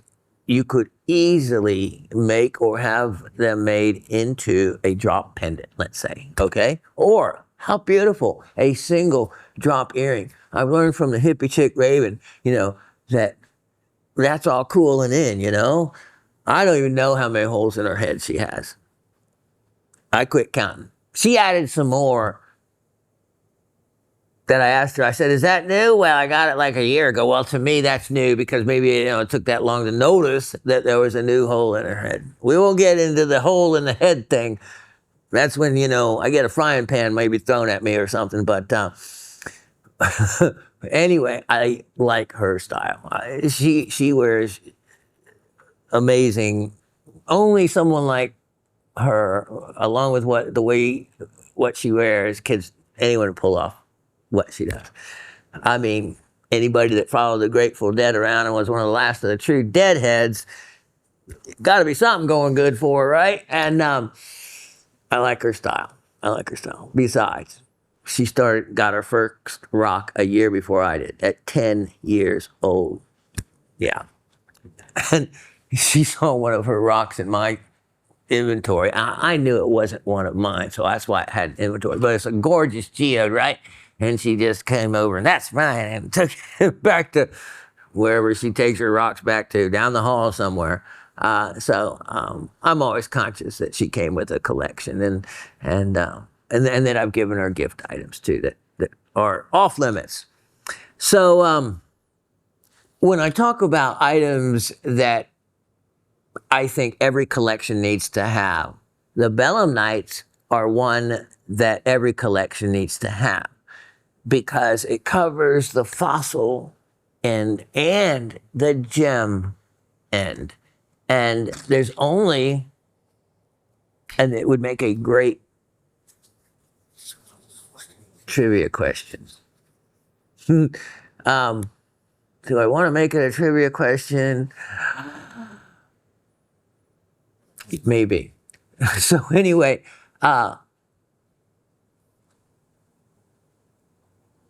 the Belemnites at the quality that you saw me showcase is like very few others. And that's really important when it comes to opal. You want to see, fire. I have more at home. Like I said, when I say I'm one of, I showed you, 10 or 12. That doesn't make someone the king of Belemnites. I'm the king of Belemnites. In other words, I have more than those, but I gave you a really good cross section of cost, a range. The ones that I made $48 down that range, I just pushed them down below what I could replace them for, just to make sure that everyone had a chance to add one, because everyone needs to add one. They're different, they're unique, and you see these other fossilized opalized clams and things coming out of Australia and think, oh man, I wish I had something like that. Well, you can now, and you can afford it. It's a gemstone as well. They're neat stuff. So I really recommend adding that. Now, I know some of you actually are opal collectors, collect opals. Well, no collection of opals would be complete without an opalized belemnite. Now, I've offered years ago in this show opalized clamshells, and none of you took me up on it. I had to mark them down. I couldn't believe it. Well, these belemnites aren't going to get marked down like that because they're already well below the gem value. When I'm offering them at $10 and $15 a carat, wow, that's a bargain, even if it wasn't a fossil. So anyway, that's my my little suggestion to get in on, because you know what? When I offered all of you, and you took advantage of it, those Japanese rainbow iridescent garnets, I was basically giving you quarters for a nickel. And all you have to do is look those up and see what they're actually going for. And I kept selling them until I felt like the market was saturated. If any of you, and there's 10,800 of you subscribers out there, but if anybody listening wants me to feature a Japanese rainbow garnet or some of them, I'll do that again. If there's some more that build up and want one of the rarest. It is the rarest androdite garnet by way of the rainbow androdites. I'll offer them again and show you some more. I'm willing to part with them, and the point is I shouldn't. The point is I should have hoarded and kept every single one of those I sold sub-market price, because of course they're worth more, and I could actually have conduits to sell them for more. But that's not what I'm all about. That's just taking profiteering and greed, and I don't know. I just feel like karmically and everything, I just want to, I want to be the one that you always remember, boy, that guy really gave me a good deal on this, and that means a lot to me. So if I do show any more rainbow garnets, make sure those of you who don't have one, I highly recommend it, because it's going to be, again, buying a quarter for a nickel. That's the way I feel about the belemnites. I could hoard them all, keep them all to myself. They'll definitely be worth more and more as time goes. They're worth, you know, when you sell them for less than they're worth to start with. For all of you, you're what I call, it's making money on the buy. In other words, when you buy something for less than the market value, you're making money on the buy. That's what the belemnites are. That's what the rainbow androdite garnets are. So I've offered enough. If all of you buy every one of those out and want some more of them, I'll bring them in. And but at some point, you know, I'll keep a stash for myself, because they're worth it. They're valuable, and I have had them for a long time. And I don't even know. It's not a, you know, it took a long time for the person we got them from to build up that many. There's not that many in that kind of quality that you're going to find in the market. There's a limited number. Maybe, you know, there's more opal, but fossilized belemnite opals, that's a much smaller, limited market. Anyway, I am glad that I got those to show you. I'm glad I got in some of the bumblebee jaspers and those meteorites that now, with all the correct information, you can buy them with the knowledge that they should be sold with. But I can assure you, the market on the internet and other places will not tell you the entire story about them and the flat places that are on them. Okay, let's see. Have a lot to show you for the next show. So I'm going to be recording the next show on Black Friday, and it'll be the show for Cyber Monday. And so it's going to be, I'm going to have a big show planned for you then. Look forward to it, as I am. But each show is going to be different. In other words, buy up everything you can in this show. Don't wait for the next show, because what you're seeing in this show, everything may get gone. And then, you know, you waited to see what was in the next show, and maybe there wasn't anything in there you liked and you wish you would have bought. You know what I mean? Buy as each show goes, and treat yourself. This is the end of the year. It's been a weird, difficult year for many of us. And I think all of us out there deserve to treat ourselves to a treasure from Mother Earth, something the earth that gives back to us. I wanted to get in the Imperial Topaz because guess what? It's Topaz month, November birthstone. But so will be next week. It's still November. So we're going to do a special on Imperial Topaz for the Cyber Monday show. Look forward to that, because again, I am pricing them way less than the price I had on them 10 years ago.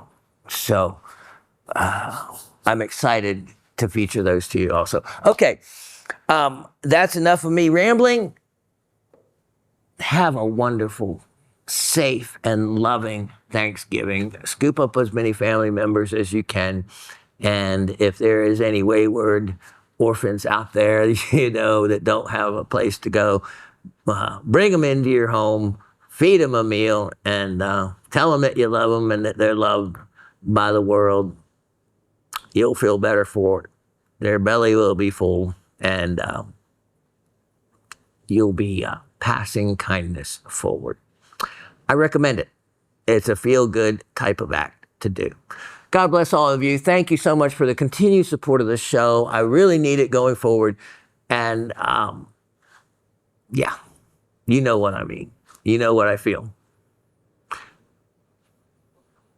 Love y'all. And I can't wait to see you in the next show. How exciting. Cheers.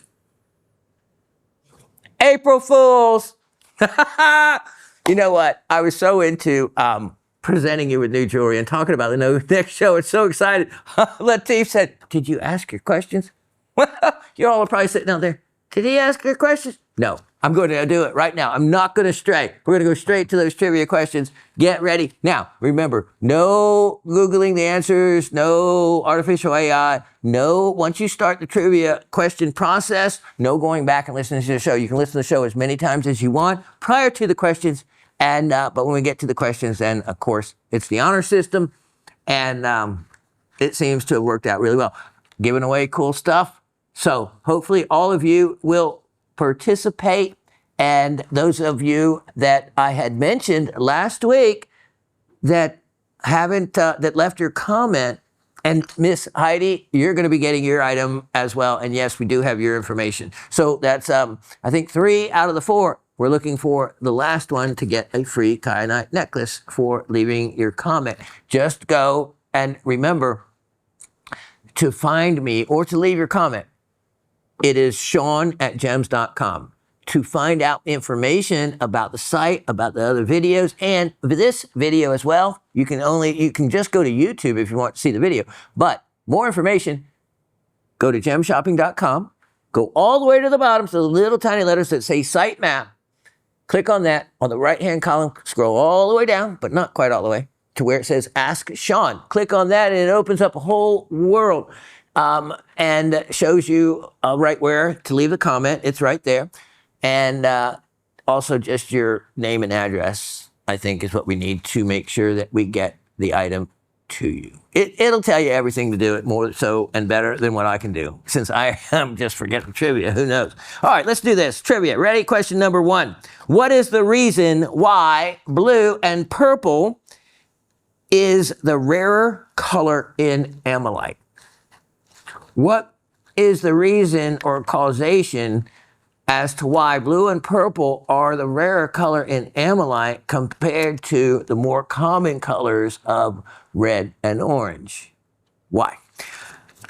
Question 2. What is the mineral name given to desert glass or impact glass? It's the same thing. So desert glass is referred to as such, but it's also referred to as impact glass. And we also talked about it being on the inside of fulgurites, that shiny part that is created by lightning. It is all given a name. The name of the type glass on the inside of a fulgurite, the name of impact glass or Libyan desert glass. There is a mineral name given to that. Now, spelling doesn't matter because it is any difficult words to spell. Just spell them like they sound, no matter how it comes out. I'll figure it out, and you get credit for it no matter how you spell it. So don't worry about spelling. So what is the mineral name given to desert glass or impact glass? They don't call it just desert glass. There's a particular mineral name, and it's a name given for nature created almost pure molten silica. And that name is, that's what I'm looking for. Question 3. Name 2 of the 3 minerals Or you can name all three if you want to. But I'm only asking for two of the three. Name of the minerals that create the yellow and orange in bumblebee. Hate using the word jasper because it's not a true jasper, but they do it. I don't want to call it anything else that might give away the answer. So name two of the three minerals that create the yellow and orange in bumblebee jasper. Or you can name all three for extra credit. All right, now I might be done. I don't know. Maybe we'll get in some more minerals here. Actually, that's a neat, fun ending to the show, isn't it? You just didn't know what to expect next. Always a surprise. I think I better go on that. Nice long show for you. God bless again. Cheers, and I'll see you next week.